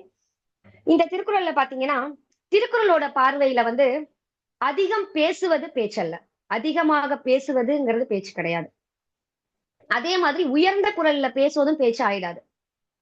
பேச்சு எப்படி இருக்க வேண்டும் என்றால் தெளிவுடன் பேச வேண்டும், பொறுப்புடன் பேசுவது. ஒரு பேச்சை சொல்லும் போது அந்த பேச்சில் வந்து ஏதாவது ஒரு பொறுப்பை உணர்ந்து நாம பேச வேண்டும். அடுத்தது அந்த பேச்சினால் உண்டாகும் விளைவுகளை உணர்ந்து பேச வேண்டும். இதுதான் இங்கே முக்கியம். இந்த சொல்வன்மை அதிகாரத்துல அவர் சொல்லியிருக்கிறது என்னன்னு பாத்தீங்கன்னா, சூழல் அறிந்து சொற்களை பயன்படுத்த வேண்டும். அந்த சொற்களினால், அதனுடைய வலிமையினால் உண்டாகும் அந்த நம்ம பேசும் அந்த சொற்கள், அந்த நாவினால் அந்த உண்டாகக்கூடிய அந்த சொற்களினால் அந்த காரியங்களை திறம்பட செய்வார்கள் இல்லையா, திறம்பட செய்தல் என்று முடிகிறது இல்லையா, அந்த ஒரு நயம் இருக்க வேண்டும் என்று திருக்குறள் சொல்லுகிறது. இன்றைய உலக அளவில் பேச்சாற்றலை 4 வகைகளில் வகைப்படுத்துகிறார்கள். அது என்னன்னு பாத்தீங்கன்னா, தெளிவு, நேரம், மன உணர்வு, அப்புறம் பேச்சின் ஒழுக்கம். தெளிவு, நேரம், மன உணர்வு, பேச்சின் ஒழுக்கம் என்று 4ஆக பிரிக்கலாம். இதில் தெளிவு என்று பார்த்தீர்கள் என்றால், நாம் சொல்ல வருவது முதலில் நமக்கு தெளிவாக இருக்க வேண்டும். என்ன பேச வேண்டும் என்பதில் நாம் தெளிவாக இருக்க வேண்டும். முதலில் அந்த தெளிவான பேச்சு குழப்பத்தை தடுக்கும், குழப்பம் வராமல் தடுக்கும். அடுத்தது நேரம். சரியான வார்த்தையிலையும் தவறான இடங்களில் பேசிவிட்டால் பிரச்சனைகளை உண்டாக்கிவிடும். அதே போல அதிகமாக நேரம் எடுத்துக்கொண்டு வளவளவள என்று பேசிக்கொண்டு இருப்பதும் பேச்சினுடைய அந்த தன்மையை நீர்த்து போக வைத்துவிடும். சுருங்க சொல்லி விளங்க வைக்க வேண்டும். சரியான நேரத்தில் சரியாக தெளிவாக நேரத்தை சரிவர பயன்படுத்தி பேச வேண்டும். எங்கே எதை பேச வேண்டும் என்று உணர்ந்து பேச வேண்டும். அடுத்தது மன உணர்வு. இந்த மன உணர்வு என்பது ஒரு சபையில் பேசுகிறோம், அல்லது ஒருவருடன் பேசுகிறோம், அல்லது ஒரு அலுவலகத்தில் ஒரு விஷயத்தை புரிந்து அவர்களின் மன உணர்வுகளை புரிந்து கொண்டு பேச்சினை வைக்க வேண்டும். ஏதோ எனக்கு தோன்றுகிறது நாம் பேசிவிட வேண்டும் என்பதற்காக அனைத்தையும் பேசக்கூடாது. அந்த பேச்சிற்கு அப்போது அர்த்தமின்றி போய்விடும். இது ஒன்று உண்டு. அடுத்தது பேச்சின் ஒழுக்கம். இந்த பேச்சின் ஒழுக்கம் ரொம்ப முக்கியங்க. ஏன்னா பேசக்கூடியதை நாம பேசுறதா அந்த கேட்கிறாங்கன்னா அவங்களுடைய நேரத்தை பயன்படுத்தி அவர்கள் செலவழித்து கேட்கிறார்கள் என்னும் போது சிறப்பாகவும் பேச்சின் ஒழுக்கம் கேட்கணும். பேசலாம், தேவையான இடத்தில் மட்டுமே பேச வேண்டும். அதே மாதிரி இந்த பேச்சு பிறரை காயப்படுத்துமா, இப்பொழுது இது தேவையா, அல்லது இது உண்மைதானா என்பதை உணர்ந்தும் நாம் பேச வேண்டும். இத்தகைய விஷயங்களை வந்து இந்த மாதிரியான ஒரு ஃபில்டர்ஸ் எடுத்ததுக்கு அப்புறம் தான் நம்ம ஒரு பேச்சையே பேசணும் அப்படிங்கிறாரு வள்ளுவர். இந்த மாதிரியான ஒரு 3 விஷயங்களை நாம கடந்து வந்துதான் அந்த பேச்சை பேசணும். இன்னொன்னு, மௌனம் கூட ஒரு பேச்சு வன்மைதான். தேவையற்ற இடங்களில் மௌனமாக இருப்பதும் கூட ஒரு சிறந்த பேச்சாளருக்கு தேவையான ஒரு ஒன்றுதான். எல்லா நேரங்களிலும் பேசுங்க, பேசிட்டேங்க, மௌனமா இருக்கிறதும் ஒரு பேச்சு திறன் தான் என்று வள்ளுவர் கூறுகிறார். அடுத்ததாக பாத்தீங்கன்னா, மௌனம்ங்கிறது ஒரு பலவீனம் அல்ல, அது ஒரு கட்டுப்பாடு, அது ஒரு முதிர்ச்சி நிலை. அதுவும் சரியான இடத்தில் சரியான நேரங்களில் கையாள தெரிய வேண்டும் நமக்கு. இப்போ சொழல் வல்லன் சோர்விலன் அஞ்சான் அவனை இகழ்வெல்லல் யாருக்கும் அரிதுன்னு ஒரு குறள் சொல்றார் வள்ளுவர். சொல்லில் சிறந்தவர் அவர். அந்த சொல்லக்கூடிய சொல் அவர்களை வந்து வெல்லவே முடியாதுன்னு வந்து எல்லாருமே அஞ்சுவாங்களாம். அந்த அளவுக்கு அந்த சொல்லுடைய இது இருக்கணுங்கிறாரு. சொல்லுக சொல்லை பிரிதோர் சொல் அச்சொல்லை வெல்லும் சொல் அறிந்து. அருமையான குறள் இல்லைங்களா? நீங்க ஒரு சொல்ல பேசுறதுக்கு முன்னாடி அந்த சொல்ல விண்பண்ற அதை வென்றக்கூடிய இன்னொரு சொல் இல்லை அப்படிங்கறத அறிஞ்சு அந்த சொல்ல நீ உபயோகப்படுத்துங்கிறாரு. எவ்வளவு அழகான ஒரு இது.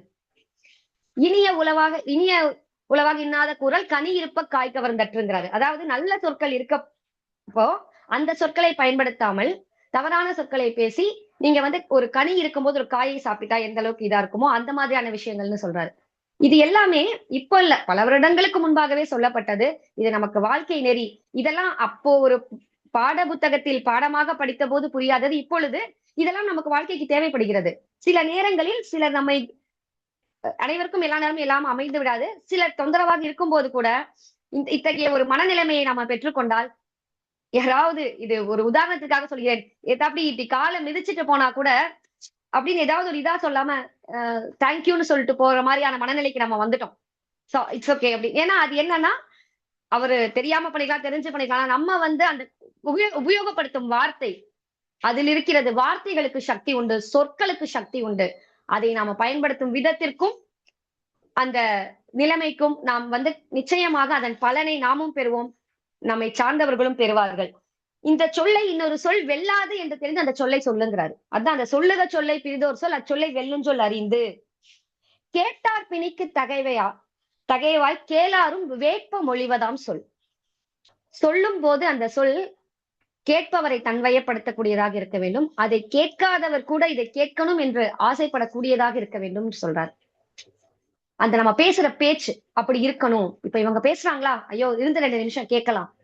சில பேச்சாளர்கள், உலகளாவிய பேச்சாளர்கள் இருக்காங்க, வேற மொழிகளிலும் இருக்கலாம். தமிழில் நிறைய பேச்சாளர்கள் இருக்கார்கள். இப்ப ஒரு யதார்த்தமாக கடந்து போகிறோம் என்றால் அவர்கள் குரல் கேட்டால் கூட இருந்து அவங்க என்ன சொல்றாங்கன்னு கேட்கலாம்னு தோணும். ஏன்னா அவர்கள் இருந்து வந்து விழும் சொற்கள் அப்படி, வார்த்தைகள் அப்படி.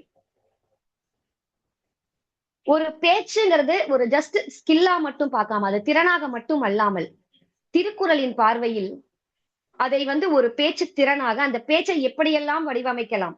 சிறந்த சொல்லாக பேச வேண்டும், தெளிவாக பேச வேண்டும், நேரத்தை புரிந்து கொண்டு நேரத்தை உணர்ந்து அந்த நேரத்தை சரிவர பயன்படுத்தி பேச வேண்டும். நமது சொல்வேந்தர் மன்றங்களில் கூட நேரம் என்று ஒன்று உள்ளது. அந்த நேரத்திற்குள் பேசினால்தான், சுருங்க சொல்லி விருங்க வைக்க வேண்டும். அது மிகவும் முக்கியமான ஒரு திறன். அதை தாண்டி நாம் பேசக்கூடிய பேச்சு பலனளிக்கக்கூடியதா, நம்பிக்கையை விதைக்கக்கூடியதா, நன்மை பயக்கக்கூடியதா என்றும் பார்த்து பேச வேண்டும். இதனால் என்ன, நாம உலகளாவிய எந்த நம்பிக்கையும் கொடுக்க போவதில்லை, எந்த பெரித இதுவும் சொல்லவில்லை. இப்ப நான் பேசுகிறேன் என்றால் இதிலிருந்து ஒரு கருத்து உங்களுக்கு கிடைக்க வேண்டும். நீங்கள் ஏதேனும் ஒன்று சொல்கிறீர்களா, ஏதோ ஒரு பலனையோ ஏதோ ஒரு திறனையோ நம்பி வந்து அமர்ந்திருக்கிறோம் அல்லவா, நமக்கு அது பயன்படுத்தக்கூடியதாகவும் இருக்க வேண்டும். நீங்கள் செலவழிக்கும் அந்த நேரம் உங்களுக்கும் உபயோகரமாக இருக்க வேண்டும், எனக்கும் அது உபயோகமாக இருந்ததாக இருக்க வேண்டும். இதுதான் இந்த பேச்சு திறன் அப்படிங்கிறதுக்கான இது. இது எல்லாமே இந்த திருக்குறள் மூலமாக நான் கொண்டு வரணும் அப்படின்னு நினைச்சேன் இந்த மன்றத்துல. திருக்குறளின்படி பொறுப்பான மரியாதையான ஒரு பேச்சுதான் நாட்டில் நம்பிக்கையை உருவாக்குகிறது, மனிதர்களிடையே ஒரு நம்பிக்கையை உருவாக்குகிறது. எனவே திருக்குறளை வந்து ஒரு காலத்திற்கான நூல், ஒரு மொழிக்கான நூல் என்று மட்டும் அடக்கி விடாமல், அது உலக பேச்சுக்கான, உலக மொழி, உலகத்தில் அனைத்து மக்களுக்கும் ஒரு மொழி பயன்பாட்டிற்கான கையேடுதான் என்று சொல்லணும். இன்றைய நாளில் திருக்குறளை பற்றியும் பேச்சு வன்மையில் திருக்குறள் சொல்வன்மை பற்றி என்ன கூறியிருக்கிறது என்பதை பற்றியும் உங்களுடன் பகிர்ந்து கொண்டதற்கு மிக்க மகிழ்ச்சி. நன்றி, அனைவருக்கும் நன்றி. மிக்க நன்றி சொல்வேந்தர் நஸ்ரீன் அவர்களே. நான் சொன்ன மாதிரி மிகவும் எளிமையாக அழகாக திருக்குறளை எடுத்து அதுல இருந்து நமக்கு நம்ம என்ன கற்றுக்கொண்டு முடியும் அப்படிங்கிற மாதிரி நீங்க ரொம்ப ரொம்ப அழகா சொன்னீங்க. நம்ம தலைப்புக்குள்ள போகலாம். தலைப்புல நான் சொன்னது வந்து நம்ம கரும்பு தின்ன கூலியா. அதுல வந்து முதல்ல நான் என்ன சொன்னேன் அப்படின்னா, நம்மளுடைய கதை, ஓகே, நம்மளுடைய கதை என்ன அப்படின்னு, நம்ம இந்த கதை நம்ம வந்து இந்த மாதிரி ஒரு விஷயத்தை செய்திருக்காங்க, அதுல இருந்து இந்த பேச்சை பேசுறாங்க, அதனால நான் இவங்களை ஒரு இடத்துக்கு கூப்பிடுவேன் அப்படின்னு சொல்றது.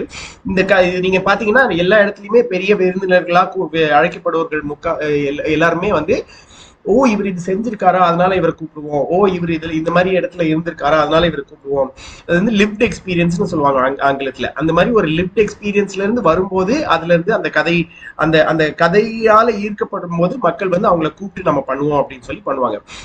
பெரும்பாலான நேரங்கள்ல சாதனையாளர்களை கூப்பிட்டு பேச வைக்கிறது ஒரு சாதாரணமான ஒரு விஷயம். ஆனா நம்ம வந்து அவ்வளவு பெரிய சாதனையாளர் இல்ல அப்படிங்கும் போது நம்மளுடைய கதை எவ்வளவு எஃபெக்டிவா இருக்கும் அப்படின்னு சொல்லி நம்ம பாக்குறது ரொம்ப ரொம்ப முக்கியமான விஷயமா இருக்கும்.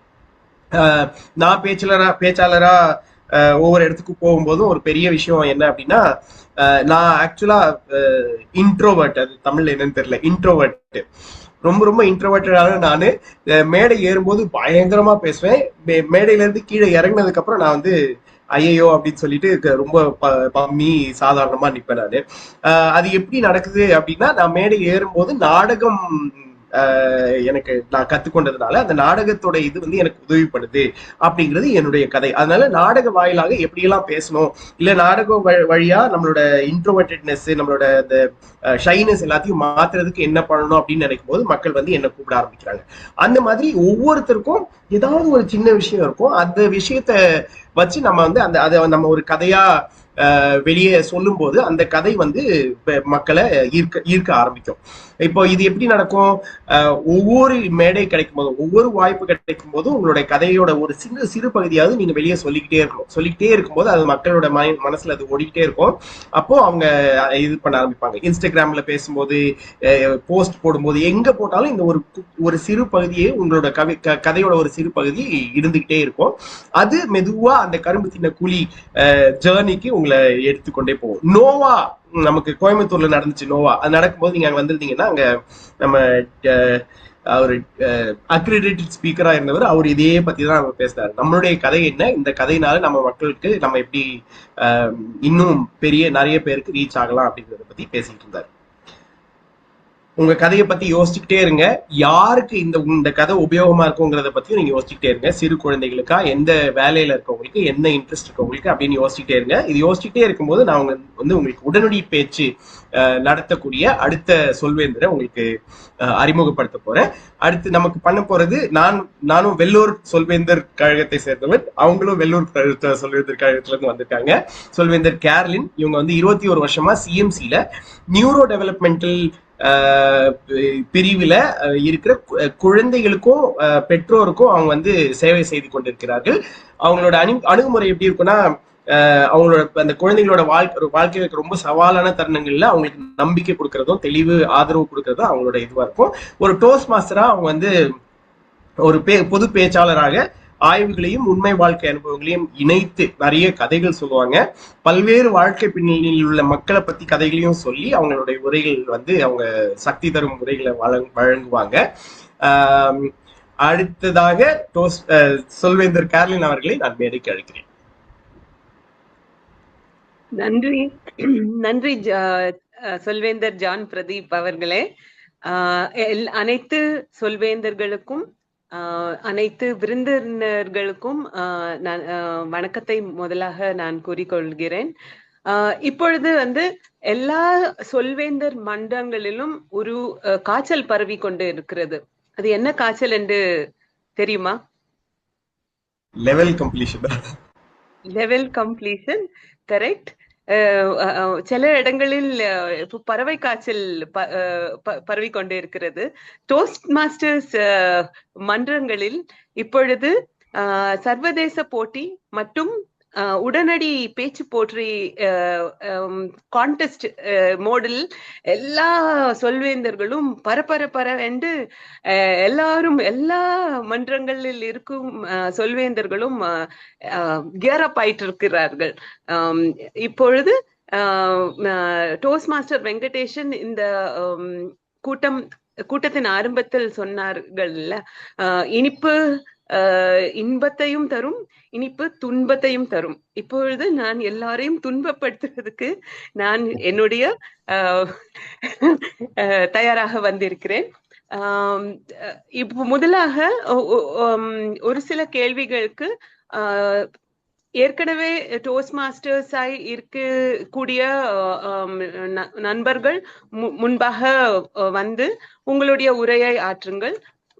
அதுக்கு பின்பாக கெஸ்டாய் விருந்தினர்களாய் ஜாயின் பண்ணியிருக்கிற மெம்பர்ஸ் தயவுசெய்து உங்களுடைய உரையை ஆற்றுங்கள்.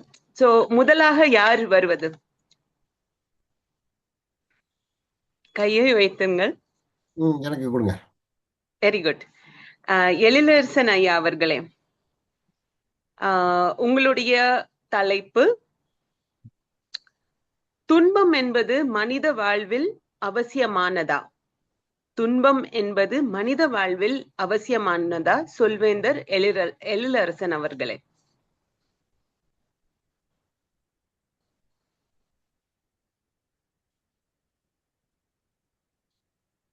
நன்றி உடனடி பேச்சாளர் அவர்களே.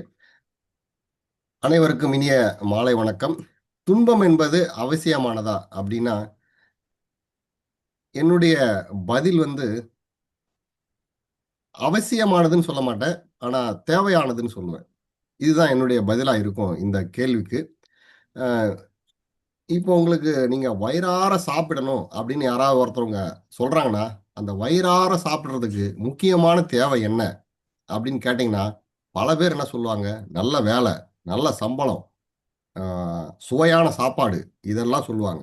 ஆனா ஒருத்தன் வயிறார சாப்பிட்றதுக்கு முக்கியமான தேவை என்னை பொறுத்த வரைக்கும் ஆழமான பசி. ஆழமான பசி இருந்தா போதும், எதையுமே நீங்க வயிறார சாப்பிடலாம். அதனுடைய சுவை தெரியாது, அதனுடைய வளமை தெரியாது, அதுல என்ன இருக்குன்னு தெரியாது. அந்த பசி தான் உங்களுடைய சாப்பாடை வயிறார சாப்பிட வைக்குது. அந்த மாதிரி ஒரு இன்பத்தையே அனுபவிச்சு பழகினவங்க அதுல சலிப்படைஞ்சிருவாங்க. ஒரு நேரத்துல ஒரு சின்ன சின்ன துன்பங்கள் தான் உங்களுடைய இன்பங்களை பல மடங்கு நீங்க பல வீச்சுல அதை அனுபவிக்கிறதுக்கு சின்ன சின்ன துன்பங்கள் வந்து போகணும். இப்போ உதாரணத்துக்கு எப்பவுமே பகலாவே இருக்குன்னு பாருங்க, அதை ரசிக்க முடியுமா? இரவு வந்து அந்த இரவுக்கான வேலைகளை நாம் செஞ்சு மீண்டும் பகல் வரும்போது தான் அந்த பகலை நம்ம ரசிக்கிறோம். அந்த மாதிரி இன்பத்தை முழுமையாக அனுபவிக்க, சுவைக்க அப்பப்ப சின்ன சின்ன துன்பங்கள் நமக்கு வாழ்க்கைக்கு தேவை. ஆனா அவசியம் சொல்ல மாட்டேன், கண்டிப்பா அந்த துன்பங்கள் நம்முடைய சின்ன சின்ன இன்பங்களை பெரிய அளவுல அனுபவிக்க உறுதுணையா இருக்குது. நன்றி. நன்றி சொல்வேந்தர் எழிலரசன் அவர்களே.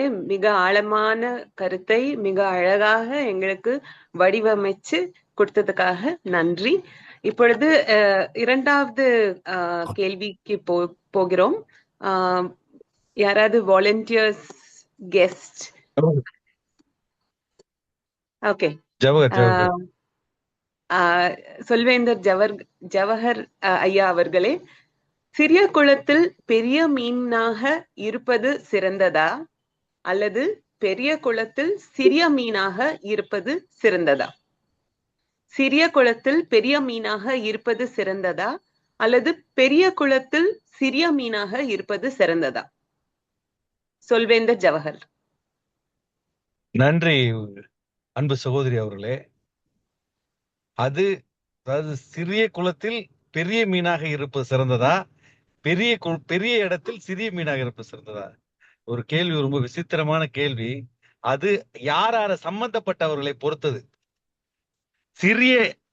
பெரிய இடத்தில் வளர வேண்டும் என்றால் பெரிய இடத்தில் சிறிய மீனாக இருந்து பெரிய இடத்தில் வளர முடியும். ஆனால் சிறிய இடத்தில் பெரிய மீனாக இருக்கும் வளர முடியாது. அதுதான் அதிகபட்ச வளர்ச்சியாக இருக்கும். அதனால நமக்கு பெரிய வளர்ச்சிக்கான வாய்ப்புகள் கம்மி.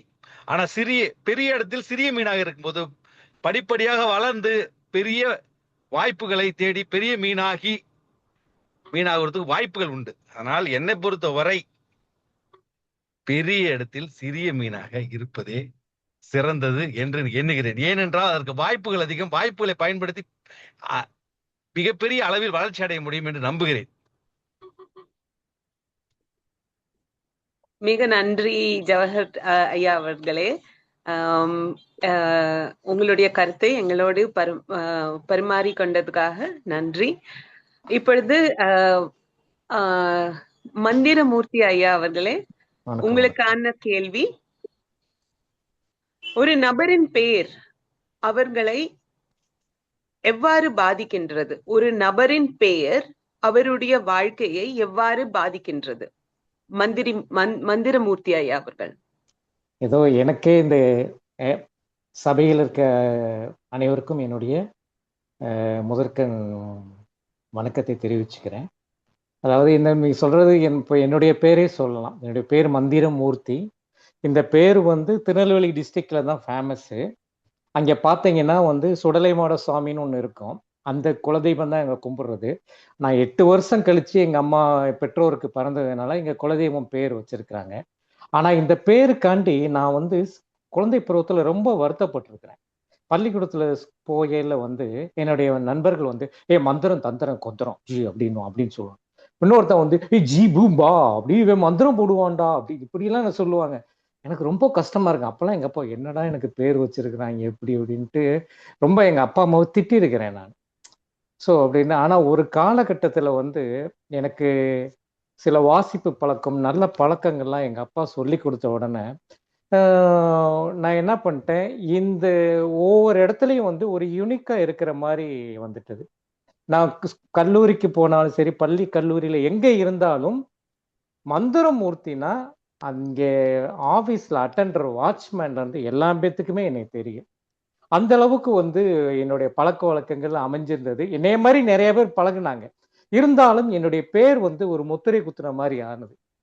இன்னைக்கு நான் பத்திரிகை துறையில் இருக்கிறேன். இன்னைக்கு நான் வேலை பார்த்ததுல எல்லாத்துலேயுமே வந்து என்னை மறக்கவே மாட்டாங்க. மந்திரமூர்த்தி தெரியும் அப்படின்னு. ஸோ வந்து இன்னைக்கு வந்து எங்க அப்பாவை வந்து நான் ரொம்ப பெருமையா வந்து கூறுறேன். நாங்கள் நல்ல பேரை தான் வச்சிருக்கிறாரு அப்படின்னு. ஸோ வாய்ப்பளித்தமைக்கும் சாய்த்தமைக்கும் என்னுடைய நன்றியை கூறிக்கொள்கிறேன். நன்றி, வணக்கம். மிக நன்றி மந்திரமூர்த்தி ஐயா அவர்களே. எனக்கும் இதே ஒரு அனுபவம் இருக்குது. நான் என்னுடைய ஹஸ்பண்டுடைய சர்நேம் வந்து பதன்கட்டி. அப்போ என் குழந்தைங்களுக்கு இந்த பேர் வந்து ஸ்கூல்ல அவங்களுடைய பேரோட அட்டாச் பண்ணும்போது என்னுடைய சிறிய மகள் வந்து பயங்கரமா அழுவா. ஐயோ, எதுக்கம்மா இந்த பேர் வந்து வச்சீங்க, இந்த எல்லாரும் பன்னிக்குட்டி சொல்றாங்க, என்னன்னோ சொல்லி என்னைய கேலி பண்றாங்க, இந்த பேர் வேண்டவே வேண்டான்னு. திடீர்னு ஒரு நாள் வந்து அவ ரொம்ப சந்தோஷமா வந்தா. என்னம்மா ஆச்சுது அப்படின்னு சொன்னா, அம்மா எனக்கு மட்டும் கேலி செய்யலம்மா, எங்க கிளாஸ்ல ஒரு கொரில்லா வந்திருக்குதுன்னு. கொரில்லா வந்திருக்குதா, என்னம்மா நீ வந்து சொல்ற அப்படின்னா, அது வந்து குருவில்லா. அவங்களுக்கு அதை உச்சரிக்க தெரியல. சோ குருவில்லாவை தான் கொரில்லான்னு இவங்க சொல்லியிருக்காங்க. பரவாயில்ல, நான் பன்னிக்குட்டி, அவ கொரில்லா, பரவாயில்லன்னு சொல்லிட்டு அதுக்கப்புறம் வந்து அவளுடைய சர்நேம வந்து எங்கேயுமே சேர்க்காம அவளுடைய பேர் மட்டும் வச்சு எப்படியோ சமாளிச்சு ஸ்கூல் காலேஜ் எல்லாம் வந்து முடிச்சாச்சுது. மிக நன்றி மந்திரமூர்த்தி ஐயா அவர்களே.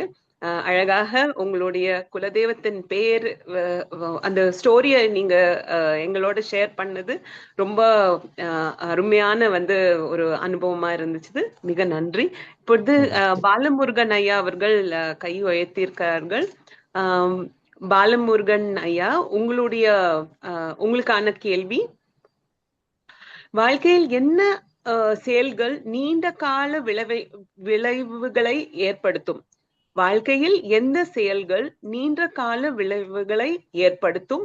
பாலமுருகன் ஐயா அவர்களே. வணக்கம். நீண்ட கால செயல்கள் கண்டிப்பாக எப்பவுமே வந்து 3 வகையான முடிவு எடுக்க பழக்கங்கள் இருக்கிறது. ஒரு சில பழக்கங்கள் உடனடியாக எடுக்க வேண்டும். இன்னொரு பழக்க முடிவுகள் வந்து கொஞ்ச நேரம் கழிச்சு எடுத்துக்கலாம். இன்னொரு முடிவு வந்து லாங் டேர்மா நம்ம எடுக்க வேண்டும். இந்த 3 வகையான இதுகள் உடனடியாக எடுக்கக்கூடிய லாங் டேர்மா இருக்கக்கூடிய முடிவுகள் என்றால், நம்ம வந்து ஒரு சொத்து வாங்குறோம், ஒரு லாங் டேர்மா நம்ம கேரியரை சூஸ் பண்ணுறோம். இந்த ஒரு விஷயத்தில் வந்து நம்ம வந்து ஒவ்வொரு டைமும் நம்ம யோசித்து தான் அது எடுக்க வேண்டும். ஆனால் ஒரு தடவை முடிவு பண்ணிட்டோன்னா அதில் தான் அதிக கவனமாக செலுத்தணும்.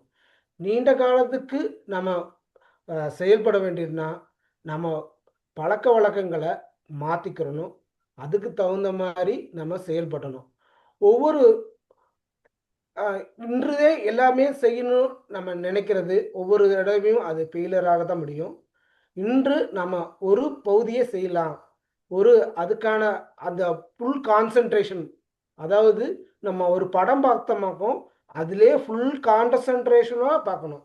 அதேமாரி ஒரு சமையல் பண்ணும் போதுலேயும் அது ஃபுல் கான்சன்ட்ரேஷனோட பார்க்கணும். இந்த மாதிரி நீங்கள் பழகி கொண்டுக்கிட்டோம்னா அது ஆட்டோமேட்டிக்கி உங்கள் பாடியிலும் சரி, ஒவ்வொரு விஷயத்துலையும் சரி, ஒரு ஆள்கிட்ட பேசுகிறனாலையும் அவங்க கான்சன்ட்ரேஷனோட பேசணும். அந்த பழக்கம்தான் ஒரு நீண்ட காலத்துக்கு பலனை தரும். தவிர ஒரே நேரத்தில் நிறைய ஒர்க் பண்ணுறதும் இல்லை ஒரே நேரத்தில் எல்லாத்தையும் கேட்குறதும் நீண்ட காலத்துக்கு அது பயன் தராது. நன்றி, வணக்கம். நன்றி பாலமுருகன் ஐயா அவர்களே. நேரம் நமக்கு குறைவாக இருக்கிறதால் அன்பரசன் ஐயா, நீங்கள் பேச்சு ப்ரிப்பேர்ட் ஸ்பீச் தந்தது காரணமாக இப்பொழுது நம்மளுடன் 2 கெஸ்ட் இணைந்திருக்கிறார்கள். டோஸ்ட் மாஸ்டர் அப்துல் ஹலீர் பங்கு கொள்ள முடியுமா? வாகனம் ஓட்டிக் கொண்டிருக்கிறீங்க. ஓ வா, சூப்பர். டோஸ்ட் மாஸ்டர் அப்துல் ஹதீர், உங்கள் நினைவுகள் அனைத்தும் அழிக்கப்பட்டு விட்டால் நீங்கள் எப்படிப்பட்ட நபராக இருப்பீர்கள்? உங்களின் நினைவுகள் எல்லாம் அழிக்கப்பட்டு விட்டால் நீங்கள் எப்படிப்பட்ட நபராக இருப்பீர்கள்? Toastmaster Abdul Hadeer. ஒரு நாள் திடீர்னு கண்ணை முடிச்சு பாக்குறேன், என்னை சுத்தி எல்லாம் வெள்ளையா இருக்கு. என்னடா அப்படின்னு திரும்பி பார்த்தா என் பக்கத்துல ஒரு ஆள் இருக்காங்க. அவங்கள பார்த்து நீங்க யாரு அப்படின்னு கேட்டேன். உடனே அவன் கண்ணுல இருந்து தாரத்தானையா கண்ணீர் ஓடுது.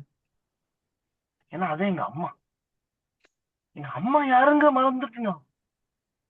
அப்ப நான் யாரு அப்படின்னு எங்க அம்மா பார்த்து ஒரு கேள்வி கேட்டேன். எல்லா தாயும் சொல்றது போல நீ அவன் இவன் வீரன் சூரன் தங்கம் அதெல்லாம் எதுவும் இல்லை. நீ ஒரு நல்ல மனிதன், எல்லாரையும் அன்பா பாத்துக்கோ. நான் உனக்கு சின்ன வயசுல என்னென்ன சொல்லி தந்தானோ அது இப்பவும் சொல்லித்தரேன், கத்துக்கோ அப்படின்னு சொல்லிட்டு ஒரு சில விஷயங்களே எனக்கு சொன்னாங்க. அதை விட முக்கியமான ஒரு விஷயம் எனக்கு சொன்னது, நீ உன்னுடைய பள்ளி பருவங்கள் கல்லூரி பருவம் முடிஞ்சதுக்கு அப்புறம் ஒரு அமைப்பு ஒண்ணு ஆரம்பிச்சு சென்னையில அது அறக்கட்டளைகள் நடந்துகிட்டு இருக்கு. அந்த அறக்கட்டளை பேரு உறவுகள் அறக்கட்டளை. உங்க நண்பர்களோட சேர்ந்து பண்ண ஆதரவற்றவங்களை எல்லாம் அவங்க குடும்பமா எடுத்து ஒருத்தோரமா இருக்கவங்க அவங்க ஆதரிச்சீங்க. ஆதரவற்ற நிலையில இறந்து போனவங்களுக்கு குடும்பமா இருந்து அவங்களோட இறுதி சடங்கை செஞ்சு கொடுத்தீங்க. உன் நண்பர்களும் அந்த அறக்கட்டளை சிறப்பா நடத்திக்கிட்டு இருக்காங்க. நீ வெளிநாட்டுல போய் அவங்களுக்கு போய் சம்பாதிச்சு அவங்களுக்கு ஏதோ உன்னால முடிஞ்ச அளவுக்கு பொருள் உதவி செஞ்சுக்கிட்டு இருந்த. இதுதான் இப்படிதான் நீ பண்ணிக்கிட்டு இருந்த. என்னுடைய ஒரு வரலாறு சொன்னாங்க. இப்போ எனக்கு நினைவு வந்துச்சு, அடடா இவ்வளவு விஷயம் பண்ணிருக்கமே, அந்த நண்பர்களை பார்க்கணுமே. நான் அவங்களை பார்க்க போகும் பொழுது என்னுடைய மொத்த அறக்கட்டளையும் எங்களுடைய அந்த 2016ஆம் வருடம் தொடங்கி இங்க வரை 10 வருடம் கடந்து போயிட்டு இருக்கீங்க. அறக்கட்டளையோட மொத்த பணிகளும் கண்ணு முன்னாடி வந்து போன போதுதான் நான் ஒரு மனிதனா சக மனிதனுக்கு என் சமூகத்துக்கு எனக்கு கொடுத்த சமூகத்துக்கு திருப்பி என்ன செஞ்சேன் அப்படிங்கிறது எனக்கு தெரியுது. ஆனா இது வெறும் ஆரம்பம் தான், முடிவில்லை. இன்னும் இந்த மரம் பல ஆலமரங்களாக பல விழுதுகளை விட்டுக்கொண்டே இருக்கிறது. ஏன்னா நாங்க இந்த அறக்கட்டளை ஆரம்பிக்கும் பொழுது 8 பேர், இப்போ தன்னார்வலர்கள் மட்டுமே 250 பேர், அதில் 120 பெண்கள். நான் என்னுடைய நினைவுகள் மறந்து போன பின்பும் அந்த அறக்கட்டளை முதலில் ஆரம்பித்த 8 பேரில் ஒருவங்கிற நினைவுகளோட என் வாழ்க்கை போகும் நினைக்கிறேன். வாய்ப்புக்கு மிக அருமையாக ஒரு அழகான ஒரு கற்பனை கதையை நீங்கள் நொடியில ரெடி பண்ணீங்க. வாழ்த்துக்கள். நீங்கள் உடனடி பேச்சுல உங்க கிளப்ல நீங்க நிச்சயமாக தேர்ந்தெடுத்து ஏரியா டிவிஷன் வரைக்கும் நீங்கள் போவதற்காக எங்கள் சார்பில் எங்களுடைய வாழ்த்துக்கள். அனைத்து பேச்சாளர்களும் அருமையாக பேசினீர்கள். எல்லாருக்கும் தேர்ச்சி பெற்று அடுத்த கட்டத்துல நகர்ந்து போவதற்கு வாழ்த்துக்கள். இப்பொழுது கடைசியான ஒரு பேச்சு, ஒரே ஒரு விருந்தினர் இணைந்திருக்கிறார். ஐயா திருநாவுக்கரசு ஐயா, நீங்க இருக்கிறீர்களா?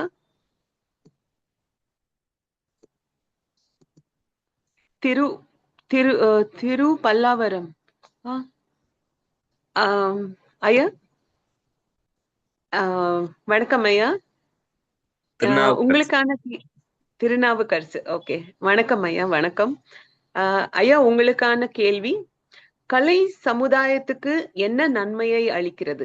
கலை சமுதாயத்துக்கு என்ன நன்மையை அளிக்கிறது? சொல்வேந்தர் திருநாவுக்கரசு. சூப்பர். உடனடி பேச்சு ஃபர்ஸ்ட் ஆரம்பிக்கிறேன். நிகழ்ச்சி சூப்பரா நடத்திட்டு இருக்க ஒவ்வொருத்தருக்கும் நன்றி. முக்கியமா கரோலின் மேடம்க்கு ரொம்ப எக்ஸலண்ட், சூப்பரா நடத்திட்டு இருக்கீங்க. கலை பாத்தீங்கன்னா, கலை இல்லாம வாழ்க்கையே இல்லை. ஒவ்வொரு வேலையுமே கலை நயத்தோட செஞ்சாதான் அந்த வேலையே செய்ய முடியும்.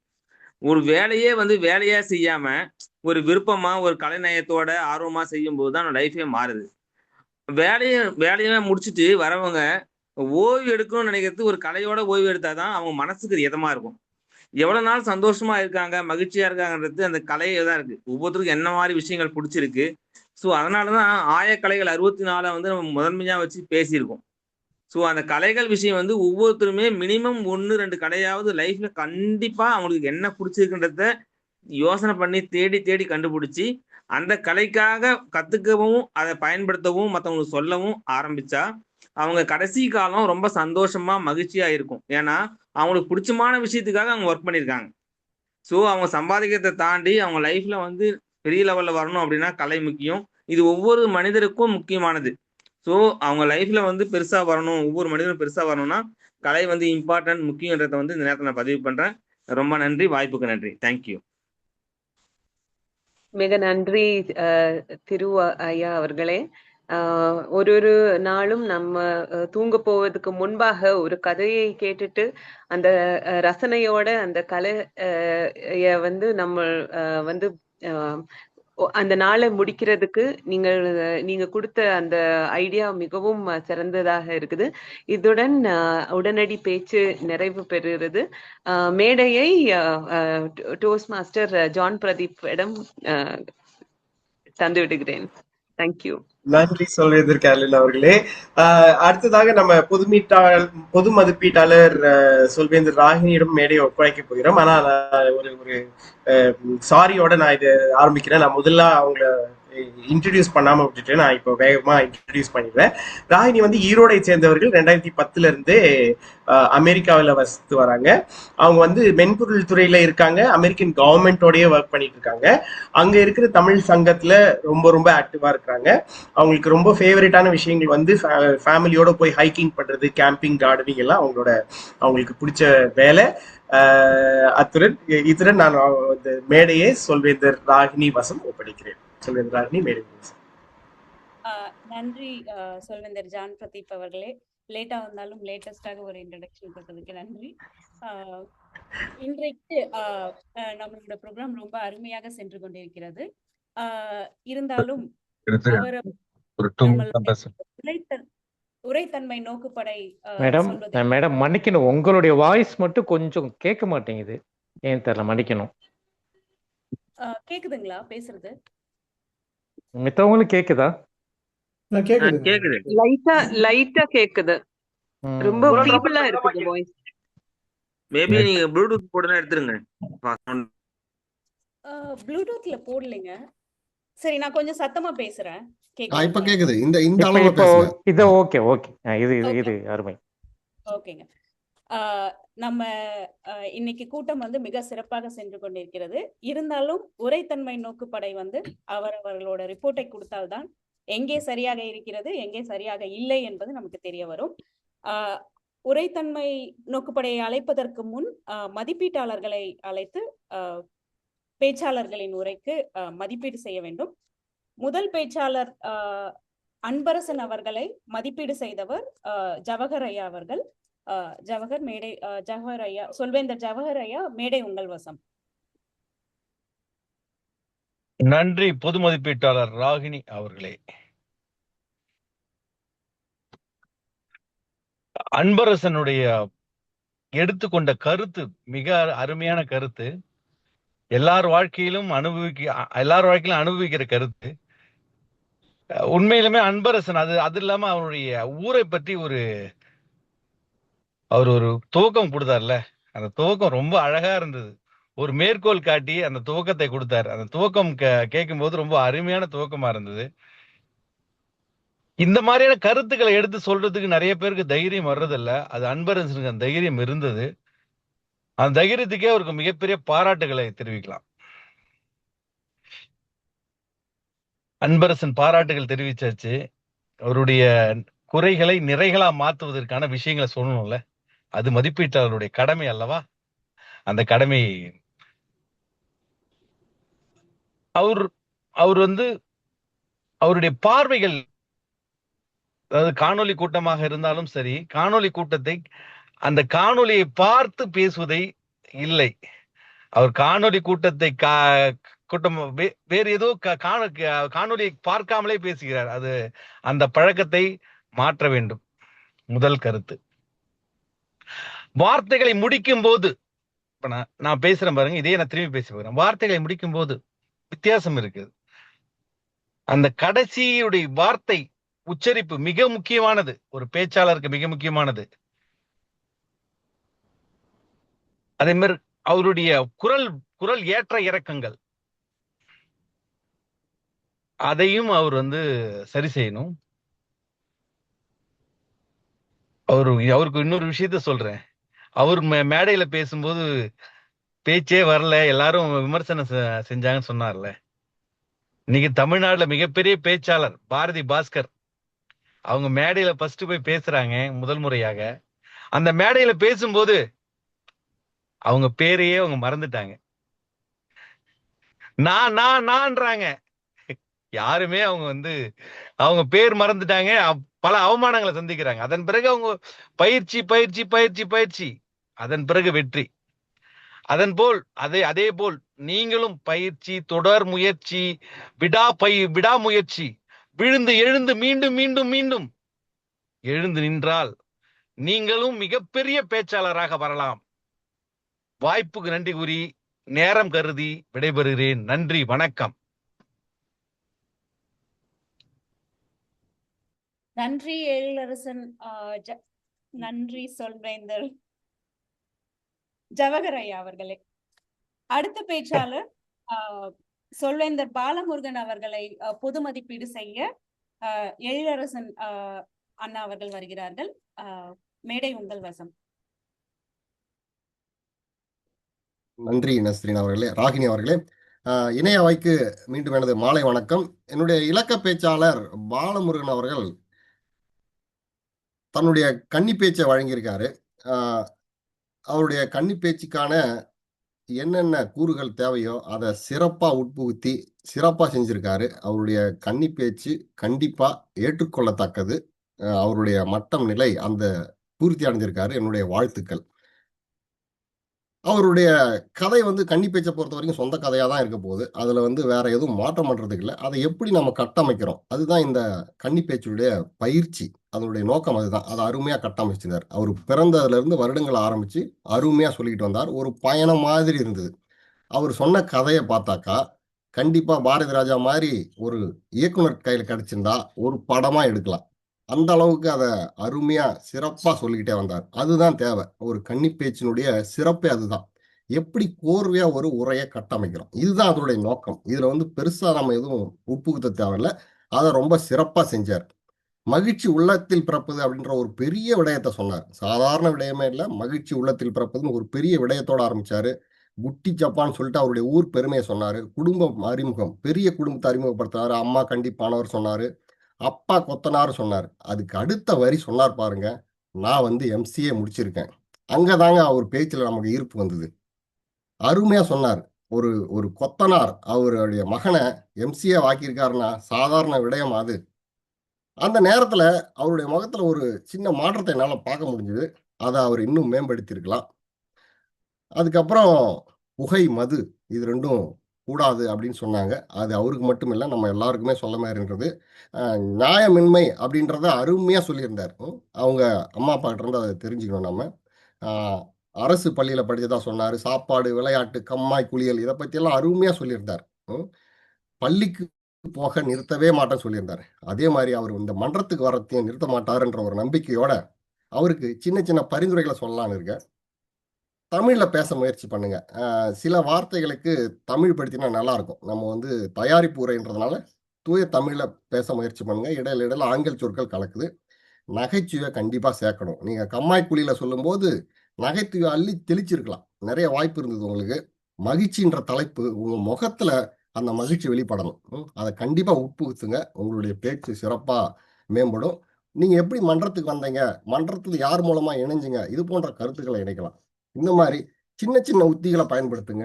இயல்பாகவே உங்கள் கைகள்லாம் பேசுது, அதை மேம்படுத்துங்க. இந்த பரிந்துரைகளை நீங்கள் உங்களுடைய எதிர்கால உரையில் உட்புகுத்தினா உங்களுடைய உரைகள் சிறப்பாக அமையும். மேலும் சிறப்பாக அமைய என்னுடைய மனமார்ந்த வாழ்த்துக்கள். நன்றி. மேடை மீண்டும் ராகினி அவர்களிடம். நன்றி எழிலரசன் அவர்களே. உங்கள் பேரை மாற்றி சொன்னதுக்காக என் பெயரை மாற்றி சொல்லி பழிக்கு பழி வாங்கி விட்டீர்கள். அடுத்தது நமது ஆயத்தப்படை ஒருவராக அழைப்போம். டைமர் அவர்கள், டைமர் ரோல் செய்த கவிதா அவர்கள் உங்கள் ரிப்போர்ட்டை கொடுக்கவும். மிக்க நன்றி பொது மதிப்பீட்டாளர் ராகினி அவர்களே. முதலாவதாக ஆயத்த உரையின் அளிக்கப்பட்ட நேரமானது 4 நிமிடத்திலிருந்து 6 நிமிடம் வரை. சொல்வேந்தர் அன்பரசன் அவர்கள் 7 நிமிடம் 31 வினாடிகள். சொல்வேந்தர் பாலமுருகன் அவர்கள் 6 நிமிடம் 35 வினாடிகள். அடுத்ததாக கல்வியல் அமர்வு கொடுக்கப்பட்ட நேரம் 13 நிமிடத்திலிருந்து 15 நிமிடம் வரை. சொல்வேந்தர் நஸ்ரீன் சித்தாரா அவர்கள் எடுத்துக்கொண்ட நேரம் 11 நிமிடம் 18 வினாடிகள். அடுத்ததாக உடனடி பேச்சு கொடுக்கப்பட்ட நேரமானது 1 நிமிடத்திலிருந்து 2 நிமிடம் வரை. சொல்வேந்தர் எழிலரசன் அவர்கள் 1 நிமிடம் 43 வினாடிகள். சொல்வேந்தர் ஜவஹர் அவர்கள் 1 நிமிடம் 5 வினாடிகள். சொல்வேந்தர் மந்திரமூர்த்தி அவர்கள் 1 நிமிடம் 50 வினாடிகள். சொல்வேந்தர் பாலமுருகன் அவர்கள் 2 நிமிடம் 9 வினாடிகள். சொல்வேந்தர் அப்துல் ஹலீர் அவர்கள் 2 நிமிடம் 17 வினாடிகள். சொல்வேந்தர் திருநாவுக்கரசு அவர்கள் 1 நிமிடம் 18 வினாடிகள். அடுத்ததாக மதிப்பீட்டாளரின் அளிக்கப்பட்ட நேரமானது 2 நிமிடத்திலிருந்து 3 நிமிடம் வரை. சொல்வேந்தர் ஜவஹர் அவர்கள் எடுத்துக்கொண்ட நேரம் 2 நிமிடம் 44 வினாடிகள். சொல்வேந்தர் எழிலரசன் அவர்கள் 2 நிமிடம் 59 வினாடிகள். மிக்க நன்றி. மேடையை பொது மதிப்பீட்டாளர் அவர்களிடம் ஒப்படைக்கின்றோம். நன்றி சொல்வேந்தர் கவிதா அவர்களே. அடுத்ததாக உரிச்சொல் கணக்காளர் லதாமா அவர்கள் உங்கள் அறிக்கையை அறிவிக்குமாறு கேட்டுக்கொள்கிறேன். நன்றி சொல்வேந்தர்.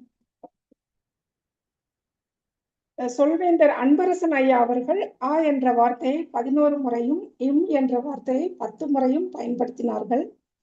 சொல்வேந்தர் பாலமுருகன் ஐயா அவர்கள் ஆ என்ற வார்த்தையை 9 முறையும் இம் என்ற வார்த்தையை 3 முறையும். சொல்வேந்தர் நஸ்ரீன் சித்தாரா அவர்கள் ஆ என்ற வார்த்தையை 3 முறையும் அந்த என்கின்ற வார்த்தையை 6 முறையும். சொல்வேந்தர் கரோலின் அவர்கள் ஆ என்ற வார்த்தையை 23 முறையும் இம் என்ற வார்த்தையை 3 முறையும் வந்து என்கின்ற வார்த்தையை 7 முறையும். சொல்வேந்தர் எழிலரசன் அவர்கள் ஆ என்ற வார்த்தையை 5 முறையும்.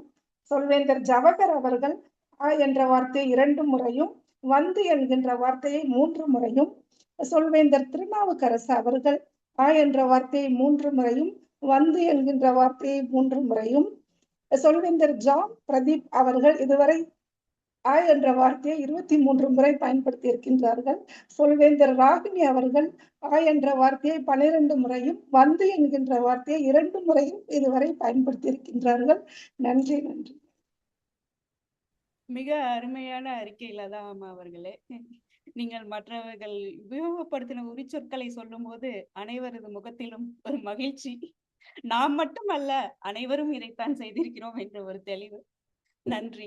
அடுத்ததாக கிராமரியனுக்கு தமிழில் தெரியவில்லை, கிராமரியன் ரோல் எடுத்த வெங்கடேஸ்வரன் அவர்கள், சொல்வேந்தர் வெங்கடேஸ்வரன் அவர்களை அறிக்கை கொடுக்க அழைக்கிறேன். நன்றிங்க. இலக்கணவாணரா இன்றைய மொழியின் பயன்பாடு எப்படி இருந்ததுங்கிறத பார்த்தேன். எல்லாரும் சிறப்பாக தான் பேசினாங்க. தமிழ் இலக்கணம் யாருக்கும் இங்கே சொல்லிக் கொடுக்கணுங்கிறது அவசியம் இல்லை, சிறப்பாக இருந்தது. இந்த இலக்கணவாணருங்கிறத விட்டுட்டு மற்ற என்னென்ன பேச்சில் நல்ல நல்ல விஷயங்கள்லாம் சொன்னாங்க, அது எனக்கு புதுசாக இருந்தது அப்படிங்கிறத நான் சொல்கிறேன். அன்பரசன் ஐயா பேசும்போது ஒரு எதுகை மோனை கொண்டு வந்தார் அவர் பேச்சில். அந்த நாள் முதல் இந்த நாள் வரை மேடை பேச்சினாலே சவாலாக இருக்குது அப்படிங்கிறத அழகாக டிஆர் மாதிரி கொண்டு வந்தார். அதை சொல்லியிருக்கலாம், ஒன்றும் அந்த டிஆர் மாதிரியே சொல்லியிருக்கலாம். ஆனால் அந்த எதுகை மோனை நல்லா இருந்தது. பாலமுருகன் ஐயா மகிழ்ச்சி முகத்தில் இருப்பதில்லை, மனதில் இருப்பது அப்படிங்கிறத அருமையாக ஆரம்பித்தார். அவர் பேசி முடிக்கும்போது நம்ம நிகழ்ச்சி நெறியாளர் முயற்சி ஈக்குவல் டு மகிழ்ச்சி அப்படிங்கிறத அழகாக அவரோட பேச்சுக்கு நல்லா ஒரு பஞ்சு கொடுத்தாரு அவர். அது சிறப்பாக இருந்தது. அதுக்கப்புறம் எழிலரசன் ஐயா உடனடி பேச்சில் அவசியம்ங்கிறதுக்கு பதிலாக தேவை, அது மதிப்பு கூட்டும் செயல் அப்படிங்கிறத அந்த தலைப்பையே அழகாக மாற்றி பதில் சொன்னார். தலைப்புக்கு ஏற்ற மாதிரி பதிலை சிறப்பாக சொல்லியிருந்தாங்க. ஜவஹர் ஐயா என்னன்னா அவங்க பேசும்போது சின்ன மீனா பெரிய மீனா, அவர் கமல் படத்தில் வரும், பெத்த கல் சின்ன லாபம், சின்ன கல் பெத்த லாபம், கிரானைட் கல்ல சின்ன லாபம் வருது, வைரக்கல்ல பெரிய லாபம் வருது அப்படிங்கிற மாதிரி இவர் அந்த பாயிண்ட பிடிச்சிட்டு அந்த விஷயம், அந்த மீன் சின்ன எந்த இடத்துல வாய்ப்பு அதிகமாக இருக்கோ அங்கே தான் நான் இருப்பேன், நான் பெரிய ஆளா இருக்கிறது சின்ன இடமா இருக்கக்கூடாது அப்படிங்கிறத வந்து அழகா கொண்டு வந்தாரு. அந்த பேச்சில் ஆரம்பிக்கும் போதே அவருக்கு அந்த தாட் ப்ராசஸ் வந்துருச்சு. அதை அழகா பிடிச்சிட்டு போயிட்டு இருந்தாரு. மந்திரமூர்த்தி ஐயா பேசும்போது ரொம்ப அருமையா இருந்தது கேட்கும்போது. எனக்கும் ஒரு மைனஸா இருந்த ஒரு விஷயத்த வந்து எப்படி அவர் ப்ளஸ்ஸா மாத்தினார், ப்ளஸ்ஸா எப்படி எடுத்துக்கிட்டாரு, அது வந்து வாழ்க்கையில வந்து எப்படி போனது அப்படிங்கிறது அவர் சொன்ன விஷயமும் நல்லா இருந்தது. பாலமுருகன் ஐயா வந்து உடனடி பேச்சில் பேசும்போதும் அழகா பேசினாங்க. அது வந்து அடிக்கடி கான்சன்ட்ரேட்டுங்கிற வார்த்தையை பயன்படுத்தினாங்க. அது வந்து கவனம், அந்த மாதிரி கவனமா பண்ணணும், அந்த மாதிரி தமிழ் வார்த்தையும் கொஞ்சம் பயன்படுத்தினா இன்னும் கொஞ்சம் நல்லா இருந்திருக்கும். அப்துல் அவங்க பேசும்போது சிறப்பா இருந்ததுங்க. ரொம்ப கேட்கும்போது ரொம்ப சந்தோஷமா இருந்தது. அது வந்து எல்லாருமே கைத்தறிட்டு இருந்தாங்க. அவர் அந்த பேசும்போது ரொம்ப மகிழ்ச்சியான ஒரு விஷயமா இருந்தது. அந்த இது அவர் பேசின ஒரு நினைவு வந்து அடைஞ்சிருச்சுன்னா எப்படி இருக்குங்கிறத வந்து அவரோட வாழ்க்கையில் நடந்த ஒரு விஷயத்தை அழகா சொன்னாரு. சிறப்பு, வாழ்த்துக்கள்ங்க அதுக்கு. திருநாவுக்கரசு ஐயா சொல்லும் போதும் உடனடி பேச்சுல உங்களுக்கு பிடிச்ச கலையை கண்டுபிடிச்சிட்டு அதை வளர்த்துங்க, அது உங்க வாழ்க்கைக்கு வந்து ரொம்ப மகிழ்ச்சியை கொடுக்கும் அப்படிங்கிற ஒரு தகவல் சொன்னாங்க. இதெல்லாம் வந்து ஒரு நல்ல விஷயமா இந்த கூட்டத்துல வந்து ஒரு நல்ல விஷயமா நான் எடுத்துக்கிட்டேன். இதாங்க இன்றைய நாளின் சொல். நாளின் சொல் நியாயமின்மை. அதுக்கப்புறம் வந்து சொற்சொடர். இனிப்பு இன்பத்தையும் துன்பத்தையும் தரும். இந்த ரெண்டுத்தையுமே வந்து 2 பேர் தான் பயன்படுத்தினாங்க.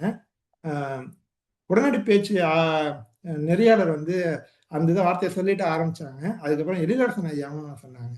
2 பேரும் பயன்படுத்துறாங்க. மற்றவங்களும் பயன்படுத்துறதுக்கான வாய்ப்புகளை அவங்களே ஏற்படுத்திட்டு சொல்லியிருந்தாங்கன்னா இன்னும் கொஞ்சம் நல்லா இருந்திருக்குங்க.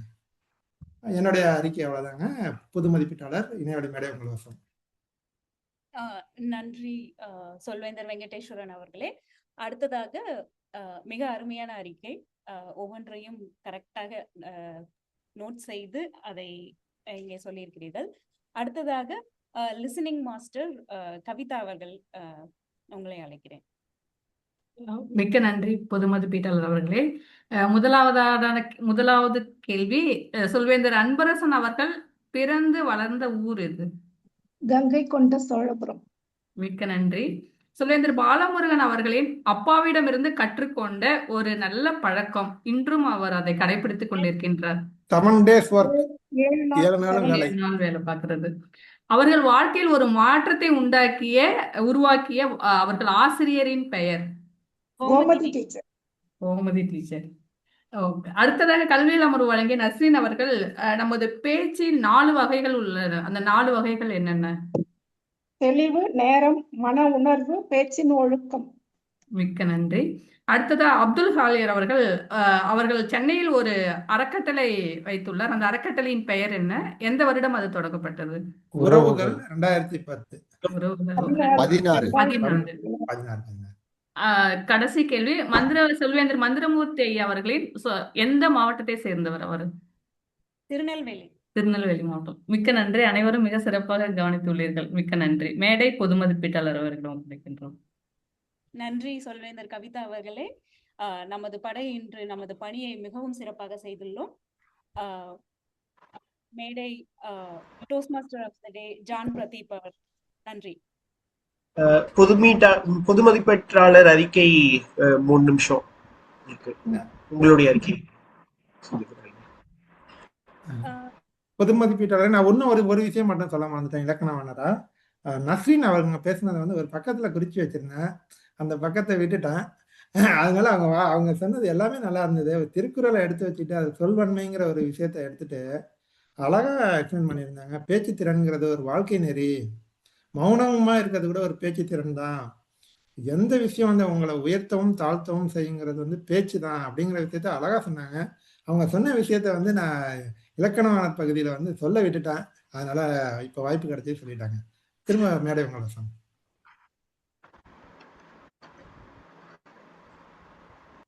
பொது மதிப்பீட்டாளர் அறிக்கை அந்த பார்ட் எனக்கு விளங்கலைங்க. நீங்க சொல்லணும். இந்த மொத்த கூட்டத்தை பத்தி உங்களுடைய பார்வை, நீங்க இது வரைக்கும் பார்த்ததுல மொத்த ஆரம்பத்துல இருந்து இது வரைக்கும் இந்த கூட்டம் எப்படி போச்சு, மக்களை எப்படி கவர்ந்தது, அதை பத்தி ஒரு பார்வை, உங்களுடைய சொந்த பார்வை. ஓகே. எங்களோட நோக்குப்படையில வந்து இலக்கணவாளர் வந்து பெரும்பாலும் அதை பற்றி பேசிவிட்டதால் சுருக்கமாக சொன்னால் இன்றைய நிகழ்ச்சி மிகவும் அருமையாக சென்றது. பல பேர் முகத்தில் சிரிப்பை பார்க்க முடிந்தது. பலவிதமான நல்ல எண்ணங்கள் தோன்றுவதற்கான கருத்துக்கள் பல இங்க பேசப்பட்டது. மிகவும் வித்தியாசமான ஒரு புத்துணர்வை தரக்கூடிய ஒரு கூட்டமாக இருந்தது. நன்றி. மேடை ஜான் பிரதீப் உங்கள் வசம். நன்றி சொல்வேந்தர் ராகினி அவர்களே. கடைசியாக நம்ம தலைப்பு பத்தி வேகமா நான் சொல்லி முடிக்கிறேன். இப்போதைக்கு என்னுடைய கதை என்ன அப்படிங்கறத நம்ம முடிவு பண்ணியிருக்கோம். என் கதை மூலமாக நான் உலகுக்கு சொல்லக்கூடிய அந்த மெசேஜ் என்ன அப்படிங்கிறதையும் நம்ம முடிவு பண்ணியிருக்கோம். இந்த கதையும் மெசேஜும் யாருக்கு உபயோகமாக இருக்கும், நான் யாருக்கு பேசுவேன், யாருக்கிட்ட போய் பேசுவேன் அப்படிங்கிறத பத்தியும் நம்ம யோசிச்சிருக்கோம். கடைசியா நம்ம பார்க்க வேண்டியது ஒரே ஒரு விஷயம் தான். இப்போ நம்ம ஒரு பேச்சாளராக எல்லா இடத்துலயும் போகணும் அப்படிங்கும்போது அந்த இடத்துல பர்டிகுலரா அவங்களோட கவனத்தை ஈர்ப்பதற்காக நம்ம முதலாக இவங்க எங்கெல்லாம் கூடுறாங்க. இப்போ நான் குழந்தைகளோட பேசுறதுக்கு விருப்பப்படுறேன் அப்படின்னா பள்ளிகள்ல கூடுறாங்க. இல்ல நான் தொழில் முனைவோர்கிட்ட பேசணும்னு விருப்பப்படுறேன்னா தொழில் முனைவோர் கூடுகைகள் நம்ம ஊர்ல நிறைய இடத்துல நடக்குது அங்க. இல்ல பேரண்ட்ஸோட பேசுறதுக்கு ஆசைப்படுறேன் அப்படின்னா இந்த பேரண்ட்ஸ் எல்லாம் எங்க கூடுறாங்க அப்படின்னு சொல்லி பார்த்து அவங்க கிட்ட போய் நம்ம எனக்கு இந்த மாதிரி ஒரு கதையும் அது கதை சார்ந்த ஒரு இதுவும் இருக்குது, நீங்க நான் அங்க பேசலாமா அப்படின்னு சொல்லி நீங்க கேட்டு அங்க நம்மளை நாமளே தயார்படுத்திக்கிறது ஒரு முக்கியமான விஷயம். நம்மளை நாம தயார்படுத்திக்கிறது மட்டும் இல்லாம அது ஒரு ப்ரொஃபைலா கிரியேட் பண்றது. அங்க இருந்து நம்ம புகைப்படங்களை எடுத்து நான் இந்த மாதிரி நான் பேசிக்கிட்டு இருக்கேன் அப்படின்னு சொல்லி நம்ம மக்கள் கிட்ட சொல்லிக்கிட்டே இருக்கும்போது யாருக்கெல்லாம் அது சரியாக படுதோ அவங்க இதை பத்தி அவங்க உங்ககிட்ட ரீச் அவுட் பண்ணி உங்களை பேச சொல்லி கூப்பிட போறாங்க. இதுதான் கடைசியான ஒரு விஷயம். ஆனா இதெல்லாம் தாண்டி ஒரே ஒரு விஷயம் இருக்குது. இது நான் தமிழ்ல டிரான்ஸ்லேட் பண்ணாம அப்படியே ஆங்கிலத்திலேயே நான் சொல்றேன். இது WIIFM அப்படின்னு சொல்லுவாங்க, watts in it for me அப்படிங்கிறது நமக்கு இல்ல, ஆடியன்ஸுக்கு. அங்க இருந்து கவனிக்கிறவங்க ஏன் இதை கவனிக்கணும் அப்படிங்கிறது ரொம்ப ரொம்ப முக்கியமான ஒரு விஷயமா இருக்குது. அந்த சைட்ல இருந்து நம்ம யோசிக்கும் போது, ஏன்னா நம்ம கதையை தான் சொல்ல போறோம், ஆனா இந்த கதையில இருந்து அவங்களுக்கு என்ன இருக்குங்கிறது தான் மொத்தமா நம்ம பாத்துக்க வேண்டிய விஷயம். ஏன்னா நம்மளோட தற்பிரமையும் நம்ம கதையும் நம்ம சொல்றதுக்காக அங்க இல்ல, ஆனா நம்ம கதையில இருந்து நான் இதெல்லாம் செய்திருக்கேன், இதுல இருந்து நான் இந்த விஷயத்த நான் உங்களுக்கு சொல்ல வரேன் அப்படிங்கிறது, சொல்ல போறேன் அப்படிங்கிறது ரொம்ப முக்கியமான விஷயம். அப்படி அது அந்த ஒரு ஃப்ரேஸ், அதாவது என்னுடைய பேச்சு கவனிக்கிறவங்க என்னுடைய பேச்சுல இருந்து என்ன எடுத்துப்பாங்க அப்படிங்கிற ஒரு விஷயம் நமக்கு தெளிவா இருக்கும்போது இன்னமும் அழகாக அவர்களுக்கு இன்னமும் பயங்கரமா உதவியா இருக்கிற அளவுக்கு நம்மளால அந்த பேச்சை நம்ம கொண்டு வர முடியும் அப்படிங்கிறது கடைசியான விஷயம். இத்துடன் நான் என்னோட இந்த உரையை முடிச்சுக்கிட்டு இன்னைக்கு ரொம்ப ரொம்ப அருமையா இருந்துச்சு. இதை எவ்வளவு அருமையா இருந்துச்சுன்னு எல்லாருமே லயிச்சு சொல்லிட்டு இருந்தாங்க. நான் மேடையை சொல்வேந்தர் எழிலரசன் அவர்களிடம் ஒப்படைக்கிறேன். தலைமை சொல்வேந்தர் எழிலரசன்.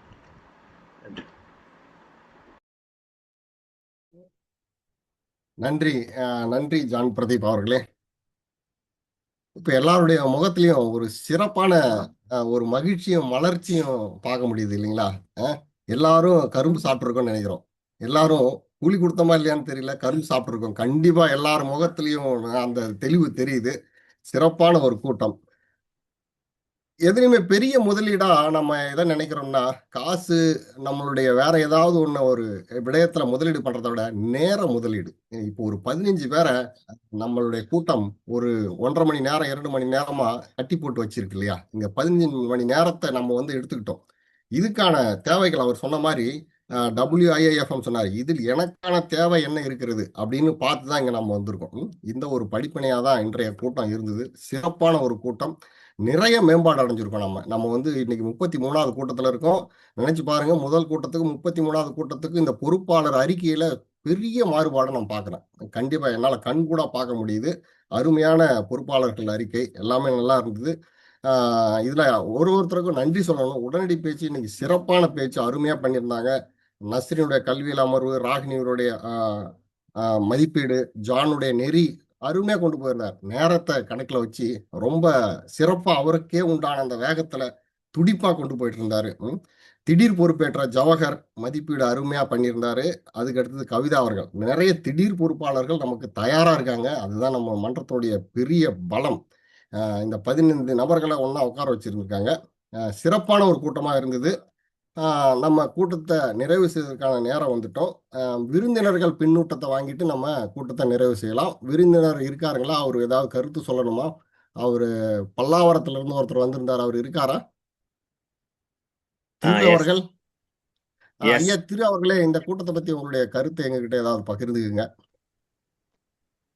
ரொம்ப ரொம்ப ரொம்ப ரொம்ப சூப்பரா இருந்தது. உண்மையாலுமே மிராக்கல் மாதிரி தான். ஸோ முக்கியமா ஒவ்வொருத்தரும் அந்த பொறுப்பெடுத்து செய்யறது, அந்த ஆட்டிடியூடு, அந்த டைமிங் பார்க்கறது, ஸோ கருத்துல வந்து முக்கியத்துவம் கொடுக்கறது, இது எல்லாமே வந்து ரொம்ப பிரமிப்பா இருந்தது. ஸோ கவிதா மேடம் மூலமா தான் எனக்கு இந்த ட்ரோஸ் மாஸ்டர், இந்த சொல்வேந்தர் குழு எனக்கு தெரியும். அவங்க ரொம்ப வந்து ஃபாலோ பண்ணி 2-3 தடவை நேராக போய் பார்த்துருக்கோம் ஃபங்க்ஷனில். But really amazing. இதை நான் கண்டினியூ பண்ணணும். நிறைய விஷயங்கள் வந்து தனிப்பட்ட முன்னேற்றத்துக்கு ரொம்ப யூஸ்ஃபுல்லாக இருக்கும்.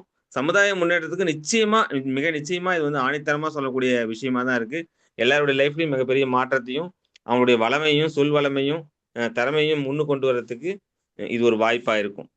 Thank you very much. நன்றி. தமிழ்ல பேச ட்ரை நன்றி பண்றேன். நன்றி அவர்களே. கண்டிப்பா முயற்சி தான். உங்களை விட மோசமா பேசிட்டு இருந்தவங்க நாங்க தான். முயற்சி தான் எங்களை வந்து ஓரளவுக்கு மேம்பட வச்சிருக்கு. நீங்க கண்டிப்பா மேம்படுவாங்க.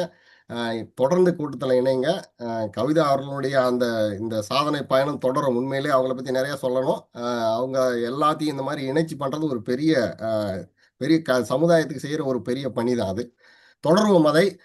அடுத்த ஒரு சின்ன அறிவிப்பா நான் என்ன சொல்லணும்னா, நம்மளுடைய பட்டிமன்றம் திட்டமிடப்பட்டிருக்கு. அந்த பட்டிமன்றத்தில் எல்லாரும் நம்ம உறுப்பினர்கள் கலந்து பேசுறாங்க. இதை வந்து வெளி உலகுக்கு கொண்டு போங்க. உங்களுடைய நண்பர்கள் வட்டாரத்தில் பகிருங்க. எல்லாரும் வந்து அந்த பட்டிமன்றத்தை பார்த்து அவங்களுடைய கருத்தை சொல்லலாம். நம்ம மேம்படுறதுக்கான வாய்ப்புகள் இருக்கு.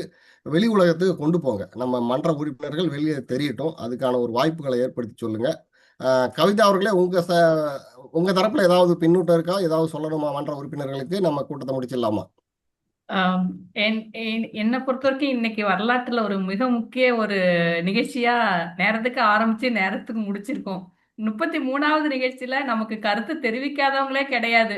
ஒரு நிகழ்ச்சியை வந்து நேரத்துல ஆரம்பிச்சு நேரத்துல முடிங்க அப்படிங்கிறது, அது மட்டும் இன்னைக்கு நிறைவேற்றிட்டா ஒரு பெரிய விஷயமா நினைக்கிறேன். நிச்சயமா எல்லாரோட பங்களிப்பு இருக்கு நிகழ்ச்சி சிறப்பாக நடத்துவதற்கு.